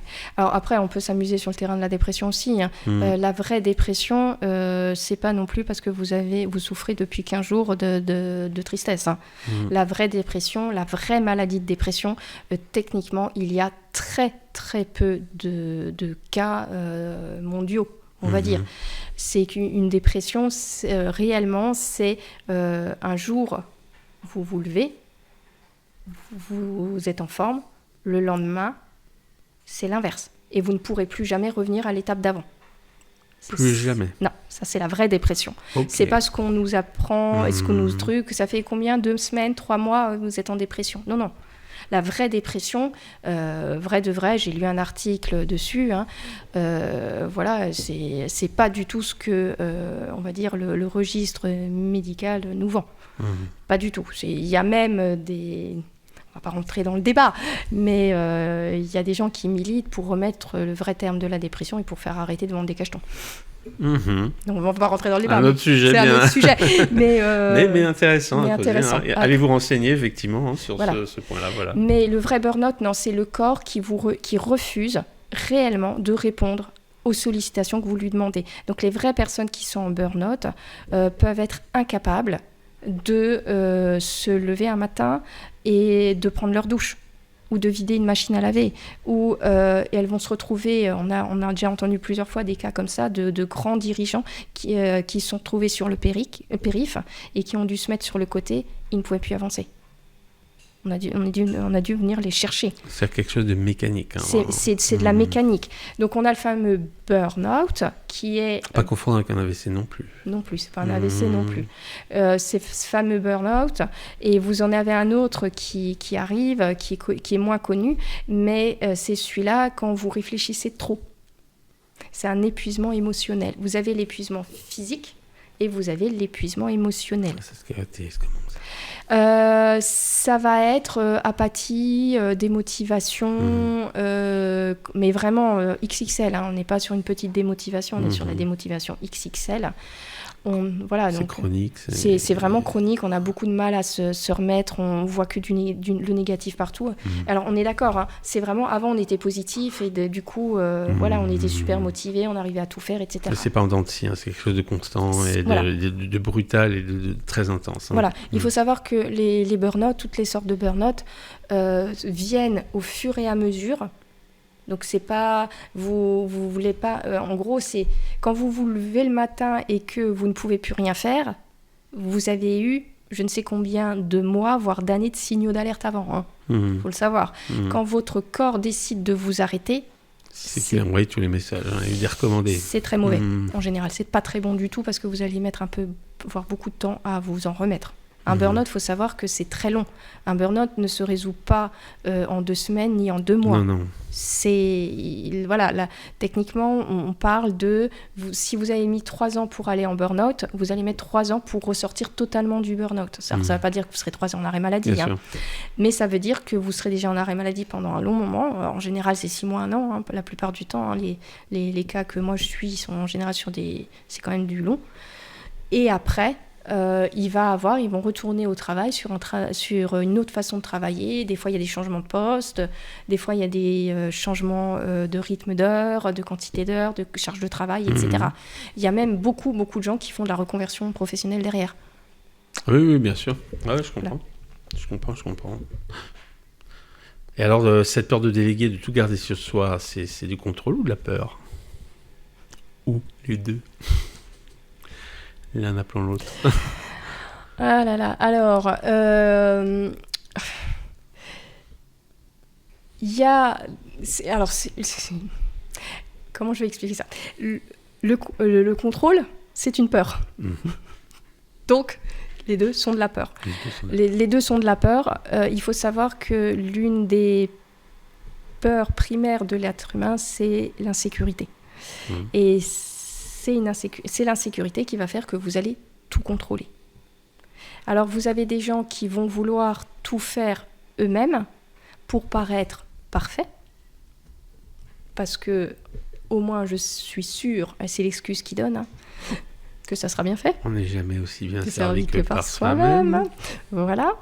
Il y a aussi un constat de gens qui réellement ne sont pas en capacité de déléguer, parce que simplement, souvent, ils n'ont pas les personnes en face pour déléguer. Oui, et là, je parle de cas de figure parce que c'est vrai je voudrais pas qu'on installe cette culpabilisation de dire moi je délègue pas, c'est parce que je suis un contrôlant.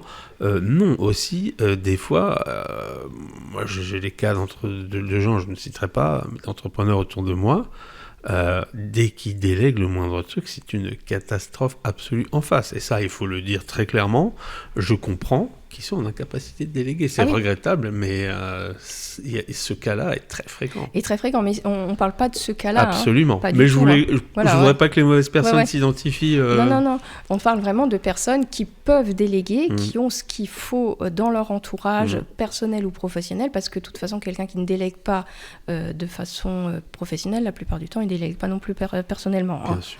Et il ne faut pas non plus aussi que le manque de compétences en face devienne une excuse, parce que ça aussi, ça peut être le pendant aussi. Il y a aussi ça. Chacun s'identifiera en son âme et conscience. Tout à fait. Mais oui, vous avez donc vous avez le contrôlant qui va vouloir, lui, tout faire pour lui parce qu'il veut être bien vu. Reconnaissance, légitimité.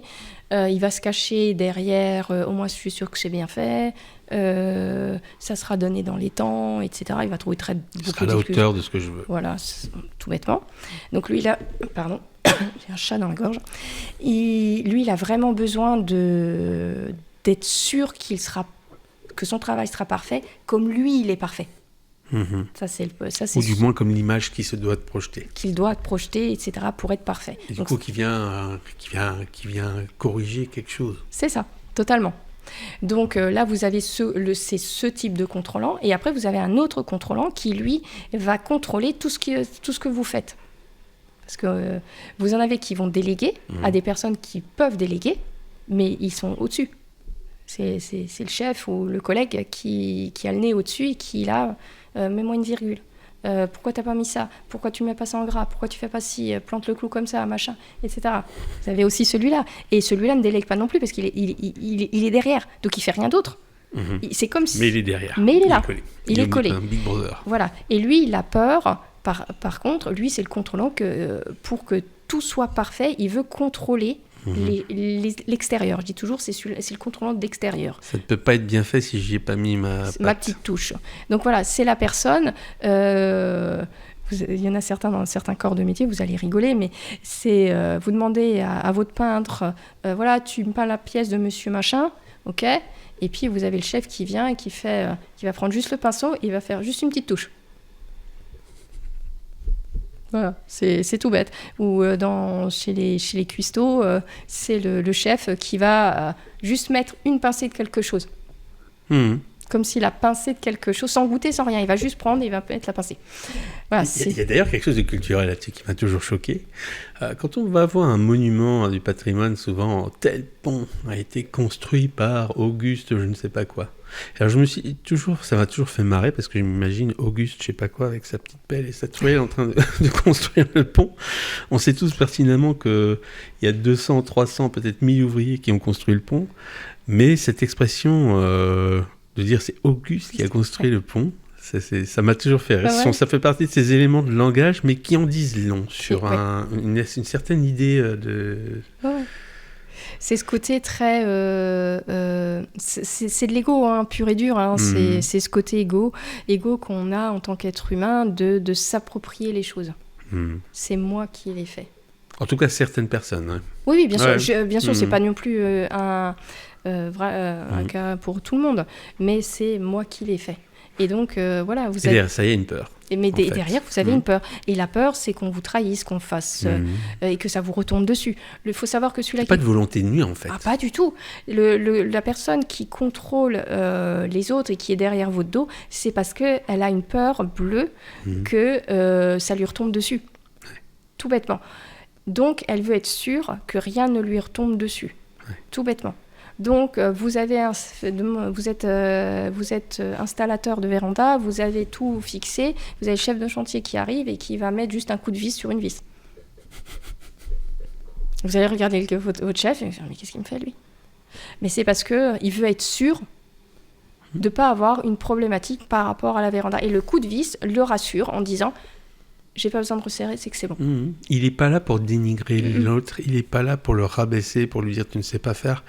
Il est là pour le rassurer lui-même, en fait. C'est ça. Il a besoin de se rassurer. Et beaucoup d'incompréhension naissent souvent de cette situation parce que la personne en face se sent rabaissée volontairement, parce qu'il y a quelque chose de volontaire. Et en remettre la vis, c'est juste l'autre qui a besoin de se rassurer. Et ça, c'est important à comprendre parce que ça permet de quand même défaire des sacs de nœuds que j'entends souvent, ce genre d'histoire. Il est passé derrière. Il a remis la vis comme si j'étais pas capable de le faire, sauf que ça se joue pas à ce niveau-là pour l'autre. Non, pas du tout. Lui, il a juste besoin d'être sûr que la véranda tienne et que elle va pas s'écrouler sur la tête du client, qu'il aura pas un procès, qu'il aura pas machin, qu'il aura pas truc. C'est tout. C'est ce truc-là qui va. Il pourra pas assumer s'il y a un souci de dire j'ai pas vérifié la vis. J'ai pas vérifié. C'est vraiment c'est la peur de se prendre un coup dans le dos, tout simplement, un problème complémentaire, et donc il a besoin de vérifier tout. Voilà, mais c'est deux types de contrôlants. Je vous disais tout au début de l'émission, il y a deux types de contrôlants. Vous avez celui-là qui va se contrôler lui-même pour paraître parfait, et vous avez celui-là qui va vouloir contrôler l'extérieur, tous les événements extérieurs. Moi, j'ai des... Pour que tout soit parfait toujours. Pour que tout soit parfait. Moi, j'ai des gens qui sont en train de se battre pour contrôler le temps en séance. Le temps qui passe. Le temps qui passe, oui, dans la journée. Donc voilà, ils sont là en train de refaire le monde en disant, voilà, 24 heures, ça suffit pas, il faudrait une 25e heure, qu'est-ce que je peux faire, etc. Alors là, on va se remettre à Dieu. Voilà. Donc, le prochain sujet. Voilà. Mais oui, parce que ça les rassurerait d'avoir... Il faut savoir qu'un contrôlant a besoin d'être rassuré. C'est juste ça le terme, c'est rassuré. Il a besoin de se rassurer.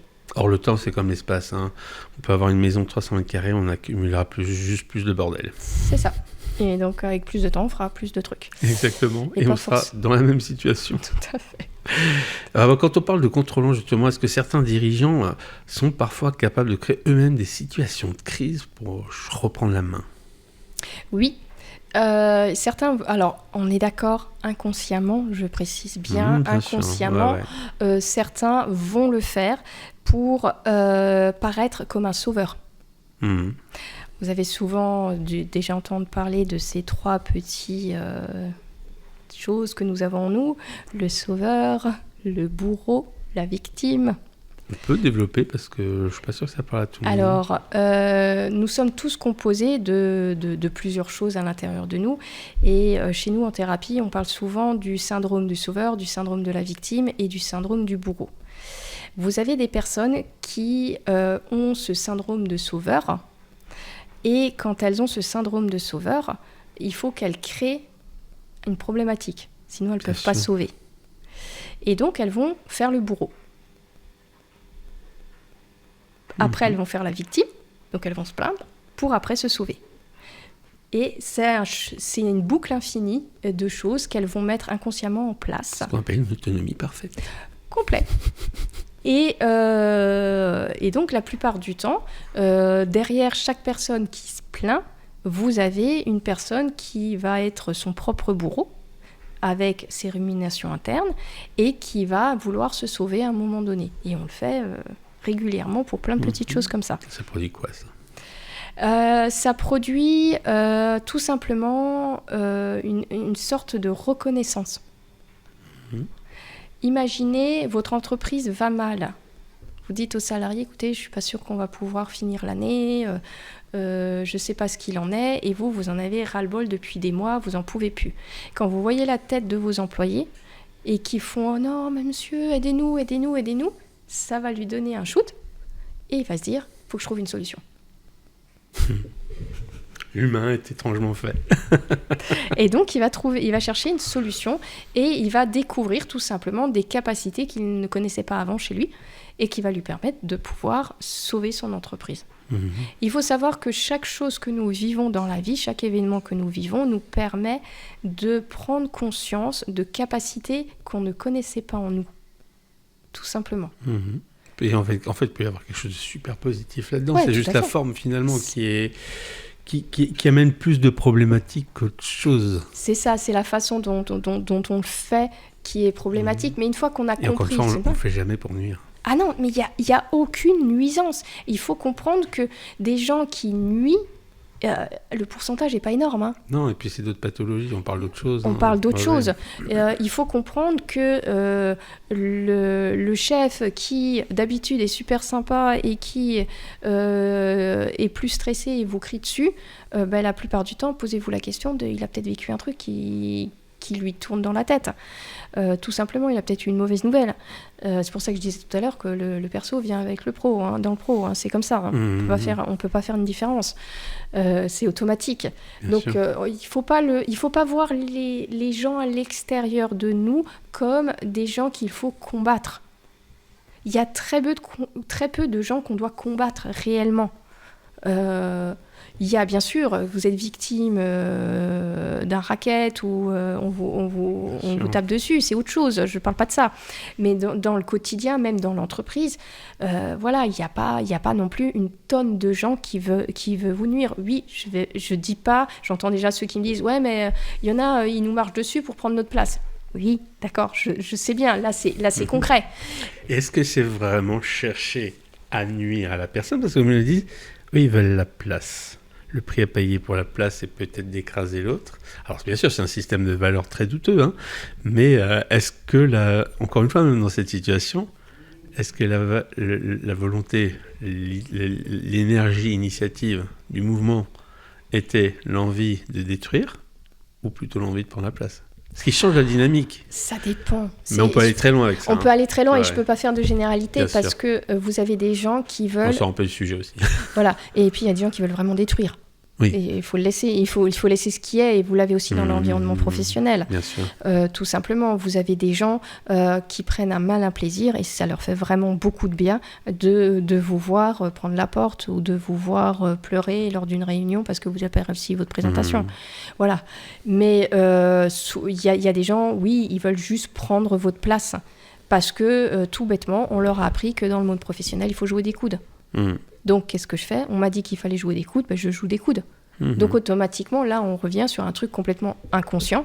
Et non, je ne veux pas nuire, je veux juste jouer des coudes. C'est le jeu, ma pauvre Lucette. C'est le jeu. C'est comme quand vous allez dans une AG d'association, vous avez tous fait une AG de copropriété, vous allez tous vous reconnaître là-dedans. Vous avez toujours quelqu'un qui est là pour embêter tout le monde. Toujours. Et quand il ressort de la réunion, il vous dit « Ouais, mais c'est pour s'amuser, hein, c'est pour jouer. » Ça fait partie du folklore. Mais vous en avez toujours. Bien sûr. Automatiquement. C'est ce côté, on m'a appris que voilà, il faut jouer des coudes ou qu'il faut râler. Voilà. Vous avez des gens où on leur a appris de jamais être d'accord avec le patron. Donc on râle tout le temps. Tout ce que propose le patron, c'est non. Par principe. Par principe. Parce qu'ils ont été éduqués comme ça. Et... Camarades. Voilà. Et donc, je ne vise personne. Donc voilà, vous aurez certains collaborateurs qui seront tout le temps pas d'accord. Ok. Et alors, donc on va revenir un petit peu sur le sujet parce que c'est vrai que... Mais c'est des sujets intéressants en même temps. On peut faire tellement de passerelles, on peut aller sur tellement de choses, on se reconnaît tous dans ces situations. Et puis tout est lié, hein, finalement. On parle du sabotage, tout est lié. Donc, même quand on dévie un petit peu, on reste dans le sujet. Mais on va revenir sur le fondamental, ce sabotage, là, ce saboteur, celui qui nous fait faire les actions contre-productives qui vont contre notre boîte. Qu'est-ce que ces comportements peuvent coûter à long terme ? De sabotage, d'auto-sabotage ? Oh là, une boîte, carrément. Une boîte. C'est le pire du pire. Hein. Alors non. Alors techniquement, c'est le suicide. Voilà, le pire du pire, c'est la santé, toujours, on est d'accord.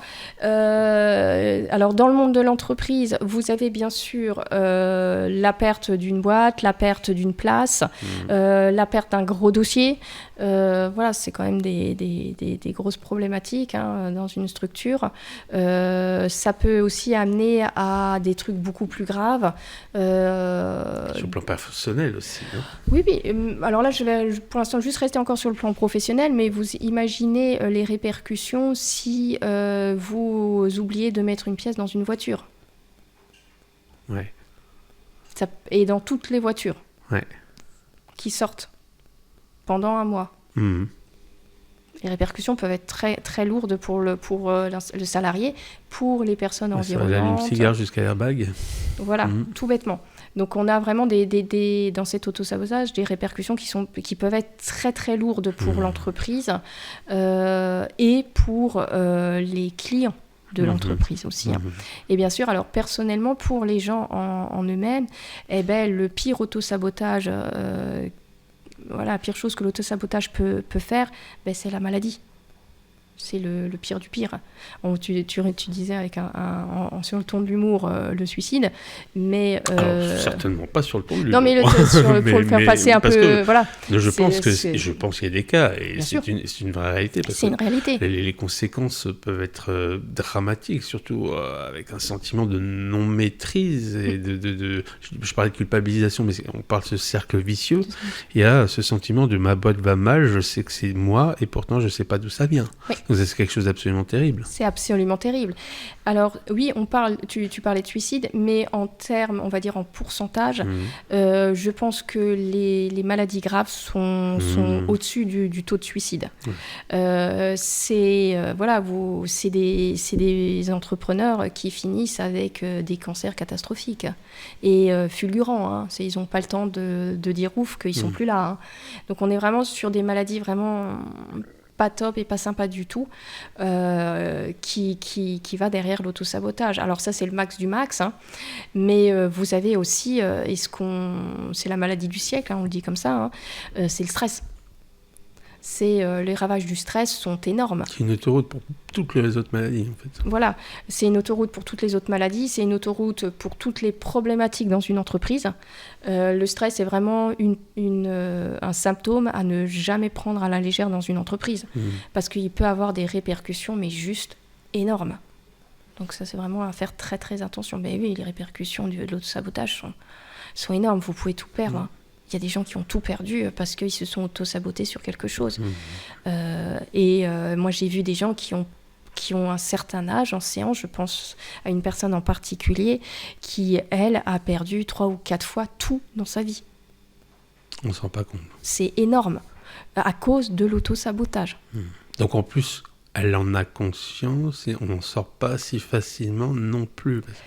Pour en sortir, il faut vouloir en sortir. Déjà ? Ah bah justement, alors quand c'est un déclic, c'est plus progressif, est-ce qu'on se rend compte à un moment, progressivement, on se dit qu'il y a quelque chose qui cloche, ou à ce moment, la plupart du temps, c'est quoi ? C'est un événement déclencheur qui amène les gens à venir te voir ? Alors, il y a des déclics, mais ils ne sont pas énormes. Ouais. La plupart du temps, c'est même pas 10% les déclics. La plupart, vraiment le gros du gros, c'est la répétition de ce que les gens leur disent. Okay. Qui au bout d'un moment va faire tilt. Il y a quelque chose. Il y a quelque chose. D'autres, et là c'est moins sympathique, c'est que ils ont été dans un burn-out terrible et là ils viennent vous voir. Ou ils ont une maladie catastrophique et là ils viennent voir. En disant, je pense que là il y a un truc qui cloche. Ça va pas. Il faut que vous m'aidiez.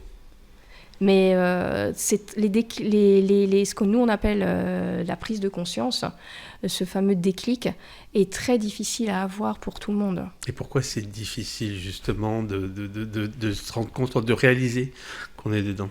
Qu'est-ce qui bloque ? Qu'est-ce qui nous empêche de réaliser ? Ou qu'est-ce qui nous... Ce qui nous empêche, c'est que... Il y a plusieurs paramètres qui nous empêchent. Un, c'est le déni, le premier. Le cerveau a une capacité de déni qui est mis en place pour nous permettre de survivre, donc de faire notre rôle sur cette planète, tout simplement. Donc automatiquement, dans ce mode survie, il va de temps en temps activer le déni. Donc on va pas prendre conscience de quoi que ce soit. Mais alors c'est paradoxal parce que finalement c'est un instinct de survie qui nous met dans une condition parfois de mort, mais qui finalement joue à contresens. Ouais, complètement. Parce que pour lui, exemple, vous allez devoir demander à la banque une rallonge de financement. Vous avez une peur bleue de demander. Mais une peur bleue, mais vous êtes paralysé sur place. Votre cerveau va vous amener dans il n'y a pas de problème, et donc il va dire c'est pas la peine que tu ailles à la banque. Pas la peine. On va s'en sortir autrement. Alors que non, il n'y a pas d'autre solution. Tout bêtement. Parce que votre peur est plus forte que la problématique. C'est toujours une question de j'appelle ça les balançoires comme les enfants ont les tape-cul, tu sais. Et en fonction de où est le tape-cul, soit plus sur la peur, soit plus sur la problématique, eh ben c'est soit l'un ou l'autre qui l'emporte. Ouais. Tout bêtement. C'est cette double peur, j'ai choisi le moindre mal. Voilà, le cerveau va prendre... comment je vis les choses. Le cerveau prendra toujours la peur la plus basse. Parce que de l'extérieur, c'est toujours facile de dire mais c'est stupide, pourquoi il n'est pas allé voir la banque. Sauf que bien comprendre que la personne qui n'y va pas a une peur peut-être rationnelle ou irrationnelle, je ne sais pas, mais en tout cas, elle est juste pour elle. Ah oui, tout à fait. Incompréhensible de l'extérieur, mais elle est juste pour elle. Ouais, la personne... Il faut savoir qu'une personne... Elle a ses raisons de ne pas vouloir y aller. Une personne qui a peur, il ne suffit pas de lui dire vas-y, bouge-toi, vas-y, arrête tes conneries, vas-y. Non, quelqu'un qui a peur, c'est quelqu'un qui est tétanisé, paralysé. Et vous pouvez y mettre autant de rationalité que vous voulez, vous ne la ferez pas bouger d'un iota. Hein. Ouais, c'est impossible. Quelqu'un qui a peur de l'avion, on peut lui sortir tous les documents, tous les chiffres, tous les trucs. Il n'ira pas. Il a peur de l'avion, il a peur de l'avion. Il n'ira pas, c'est pas possible. Ouais. La seule façon de l'accompagner, c'est de lui tenir la main. Et il y a un vrai processus pour qu'il puisse arriver jusqu'à ce qu'il grimpe dans, comme on dit, dans l'avion. Qu'il expérimente, qu'il se rassure étape par étape, qu'il valide tous les trucs au vert. Et puis, voilà, c'est ce qu'on appelle, nous, dans notre jargon, la TTC, thérapie comportementale. Qui permet d'avancer avec les gens qui ont des phobies sur des choses comme ça, ou juste des peurs, tout simplement. Ouais. Donc... Ok. Et alors, du coup, maintenant, j'en prends conscience. Par où je commence ? Je vais voir Gisèle. Alors, une fois qu'on en a conscience, soit vous commencez à potasser, vous essayez de comprendre, parce que sans compréhension, vous n'avancerez pas, vous n'y arriverez pas. Donc, tout simplement, c'est soit je prends conscience, soit... Pour toutes les raisons qu'on a vues avant. Voilà, toutes les raisons, le déni, le machin, etc. Soit je décide tout simplement de me faire aider par quelqu'un qui peut me permettre d'avancer plus vite. Ça, voilà, vous pouvez y arriver très bien tout seul, si vous le souhaitez. Voilà, sauf que vous allez vous prendre beaucoup de tutoriels. Beaucoup de tutos, vous êtes entrepreneur, donc vous n'avez pas non plus... là, je rappelle la journée à 24 heures. Donc voilà, il y a beaucoup... Puis je suis peut-être déjà à un stade avancé où je n'ai plus vraiment le temps non plus de... C'est ça, ou plus de motivation de le faire. Ça veut dire qu'il faut beaucoup vous former, beaucoup regarder ce qui se passe à droite, à gauche, beaucoup de tutos, beaucoup de podcasts, beaucoup de bouquins, etc.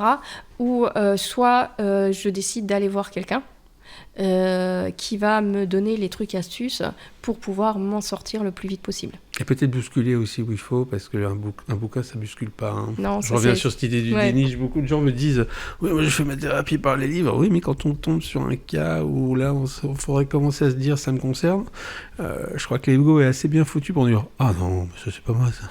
Non, pas besoin. Allez, page suivante.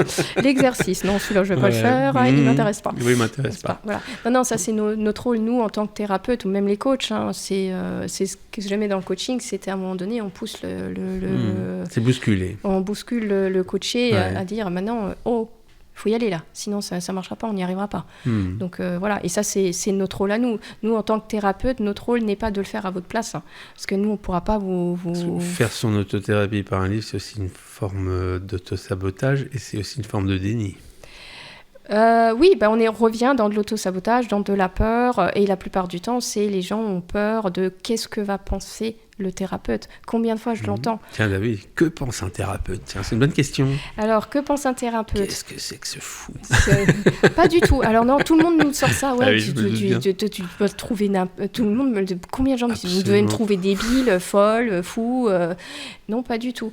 En tant que thérapeute, on a une posture de tolérance, de compassion, de compréhension. Ça veut dire que quand vous nous racontez ce qui vous arrive, nous, on est dans notre tête avec le schéma. Donc, alors, il a vécu ça. Alors, ça, d'où c'est que ça peut venir? Alors, attends, il me donne cette peur-là, elle vient à cet âge.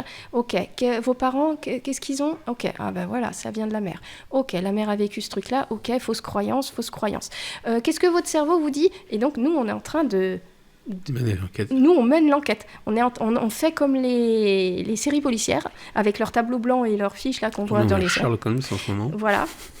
Et bien, c'est ce qu'on fait. C'est qu'on essaye de trouver la meilleure solution, le meilleur exercice pratique pour vous aider à surmonter ce qui vous arrive. Alors, moi, je le dis pour moi. Alors, je sais que j'ai certains confrères qui ont des trucs très chartés. Donc, vous passez étape 1, étape 2, étape 3, vous passez toutes les étapes, point. C'est pas mon cas dans mon travail à moi. J'ai une boîte à outils assez énorme. Donc, je vais chercher le meilleur exercice qui permet à la personne d'aller le mieux, le plus vite possible, le plus rapidement possible. Donc, moi, j'ai pas ce côté protocolaire au niveau de ma technique. Et en plus, tu parlais de cette dimension humaine dans ton métier. On ne fait pas ce métier si on éprouve du jugement sur les problèmes des gens. D'autant plus que, et ça j'imagine que toi-même, tu dois te reconnaître dans les problématiques de beaucoup de gens, à différents degrés, à d'autres niveaux, mais on apprend sur soi-même aussi. Ah oui, bien sûr. Moi, je me retrouve souvent à me retenir dans le coin de ma tête. Tiens, ça, c'est pas bête, il faudrait que j'aille voir ça. Peut-être que j'ai ce truc-là aussi. Donc voilà, je le retiens dans ma tête, je vais regarder, etc. Il faut savoir que le thérapeute est quelqu'un qui pense à vous dans la séance, mais en dehors des séances. C'est souvent on dit mais c'est bon, toi le soir t'as fini, t'es tranquille, t'as fait tes consultes, t'es tranquille. Non, moi le dimanche, des fois je suis là, je fais bon, j'espère que le rendez-vous de machin s'est bien passé, son date s'est bien passé, j'espère qu'elle a pas fait exprès d'auto-saboter sa rencontre, est-ce qu'elle a réussi à mettre en place les tips qu'on a vus ensemble, etc. Est-ce que la présentation de monsieur machin pour sa grande réunion, j'espère que ça s'est bien passé, et voilà, petit jeune qui passe son permis, j'espère qu'il a son permis, je pense à lui aujourd'hui, etc. Donc voilà, on vit la vie avec nos patients. Faut le savoir aussi, c'est que quand moi j'ai un patient qui vient, c'est pour ça qu'on le fait. Voilà, c'est pour ça qu'on le fait. Moi, la première chose que je vois le patient, quand je sais qu'il avait un événement important, un truc, je fais « Et alors ? Ça s'est bien passé ?» Premier truc, le patient est étonné, je fais attendez, j'ai pensé à vous, ça a été ce machin et tout. Voilà. Et est-ce que t'es ami? C'est aussi pour ça que beaucoup de gens pensent pouvoir se faire l'autothérapie juste en discutant avec les amis. Oui. C'est pas la même chose. C'est pas pour dénigrer les amis, c'est juste qu'en face, on n'a pas les mêmes outils, on n'a pas la même analyse. C'est ça, ouais. L'ami va dire t'as vraiment pas de bol. Alors, il y aura de l'empathie. Il y a de l'empathie qui sera là, voilà. c'est bien. C'est déjà bien, c'est déjà un premier pas. Absolument. C'est un premier pas d'avoir un cercle amical, familial, empathe, compréhensif. C'est énorme quand on ne va pas bien. C'est super important. J'ai des patients chez qui je leur dis attention à votre cercle, à votre entourage. Attention, voilà, vu ce que vous êtes en train de me raconter, je ne suis pas sûre à 100% que votre entourage soit ultra compatissant, bienveillant, etc. Attention. Donc c'est hyper important en entourage quand on ne se sent pas bien, quand on se sent bien et quand on ne se sent pas bien, mais encore plus quand on ne se sent pas bien. Et c'est pareil au niveau professionnel. Et c'est pareil quand vous cherchez un thérapeute. Il faut que vous ayez un thérapeute qui soit dans la compassion, dans la compréhension et qui a vraiment, qui est là avec vous et qui a vraiment envie de vous aider. Mais par contre, hélas, c'est pas nous qui faisons le boulot. Nous, on vous guide, on vous aide, on vous amène à aller d'un point A à un point B. Aussi. Ben oui, puisque le truc, c'est qu'il n'y a que vous qui pouvez vous changer. Moi, je ne peux pas changer personne. Je vais citer un passage de cette série que j'adore, qui s'appelle Lost. Et il y a une scène, à un moment, où un personnage explique à l'autre, il y a un des personnages qui est drogué, qui doit sortir de la drogue, qui doit sortir de sa dépendance, parce qu'à un moment, il sera en rupture, ils sont sur une île perdue, je la refais rapidement. Et il y a un cocon, il montre, tu vois, ce cocon-là, il y a une chenille à l'intérieur. Et là, maintenant, il va pas tarder à éclore. Je pourrais prendre mon petit canif, je pourrais faire une petite incision, un petit trou et l'aider à sortir. Mais l'énergie qu'il va devoir déployer pour sortir, qui va être un véritable combat pour lui, et ben ça va lui donner les compétences, l'énergie et la force pour survivre après. C'est-à-dire qu'en gros, je peux t'aider, je peux t'ouvrir le petit truc, j'ai fait ma bonne action, je suis le sauveur, youpi, tu es sorti, mais tu n'as pas les forces nécessaires pour survivre à l'étape d'après. Donc, ces épreuves nous construisent. C'est ça, totalement. Il faut comprendre que la vie nous envoie des épreuves, pas pour nous pourrir l'existence, mais pour nous faire acquérir ce que moi j'appelle un cadeau de cet événement qu'on a vécu. Ce cadeau, c'est une nouvelle capacité, ou c'est un complément de capacité qu'on a déjà. C'est quelque chose qui va vous permettre, comme tu l'as très bien dit tout à l'heure, d'acquérir une force complémentaire. C'est ce qui va vous permettre de ne peut-être plus jamais douter. C'est ce qui va peut-être vous permettre d'aller de l'avant, etc. Moi, j'appelle ça le trampoline de la vie. Et la vie est très bien faite. Quand vous ne comprenez pas, elle vous renvoie le message d'une autre façon, un peu plus fortement pour que vous compreniez. Et quand vous aidez quelqu'un, vous lui empêchez de comprendre, de prendre cette énergie, comme tu dis, de prendre cette nouvelle capacité, mais surtout, vous allez lui faire le pire cadeau qui existe au monde, parce que la vie va lui remettre une baffe. Donc, comme effet qui se coule, c'est pas super sympa, je trouve. Donc, laisser les gens dans ce qu'ils sont en train de vivre, c'est parce qu'ils ont besoin de comprendre ce qu'ils sont en train de vivre pour pouvoir acquérir cette nouvelle capacité, tout simplement. Et donc, d'évoluer. Et c'est pas s'en foutre, c'est pas ne pas les accompagner, on a le droit de les accompagner. On les accompagne, mais on ne le fait pas à sa place. Je vais vous donner un exemple que pour tout parent paraîtrait naturel. J'allais dire, c'est pareil pour les enfants. Mais bien sûr, vous lacez les lacets de vos enfants. Au début, c'est normal, ils sont petits. Vous voulez gagner du temps parce que vous êtes pressé.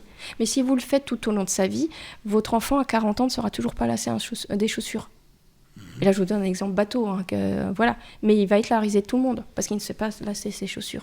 Le but, c'est d'être indépendant, de pouvoir s'auto-suffire, s'auto-gérer. C'est pas pour rien, parce que la seule personne qui peut se guérir, c'est soi-même.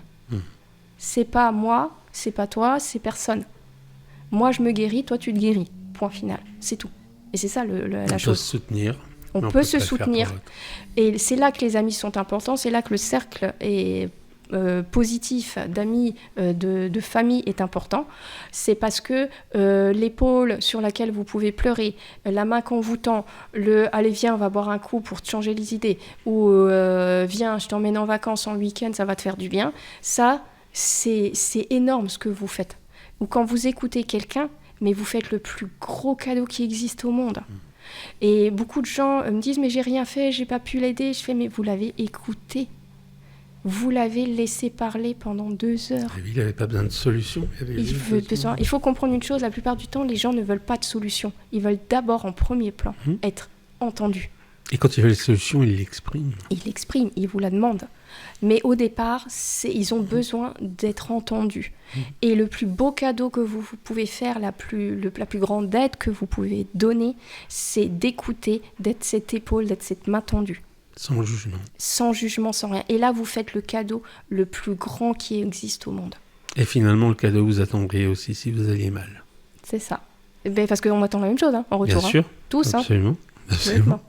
Écoute Gisèle, moi je te remercie beaucoup pour tous ces points. Je vais te poser une dernière question. Ouais. Qu'est-ce que tu aimerais que les gens retiennent de cette discussion qu'on a eue ? Alors, une seule chose que je dis très très souvent aux gens qui viennent me voir, croire en vous. Croire que vous pouvez le faire sans savoir comment vous pouvez le faire, avec quoi vous pouvez le faire et comment vous pouvez le faire.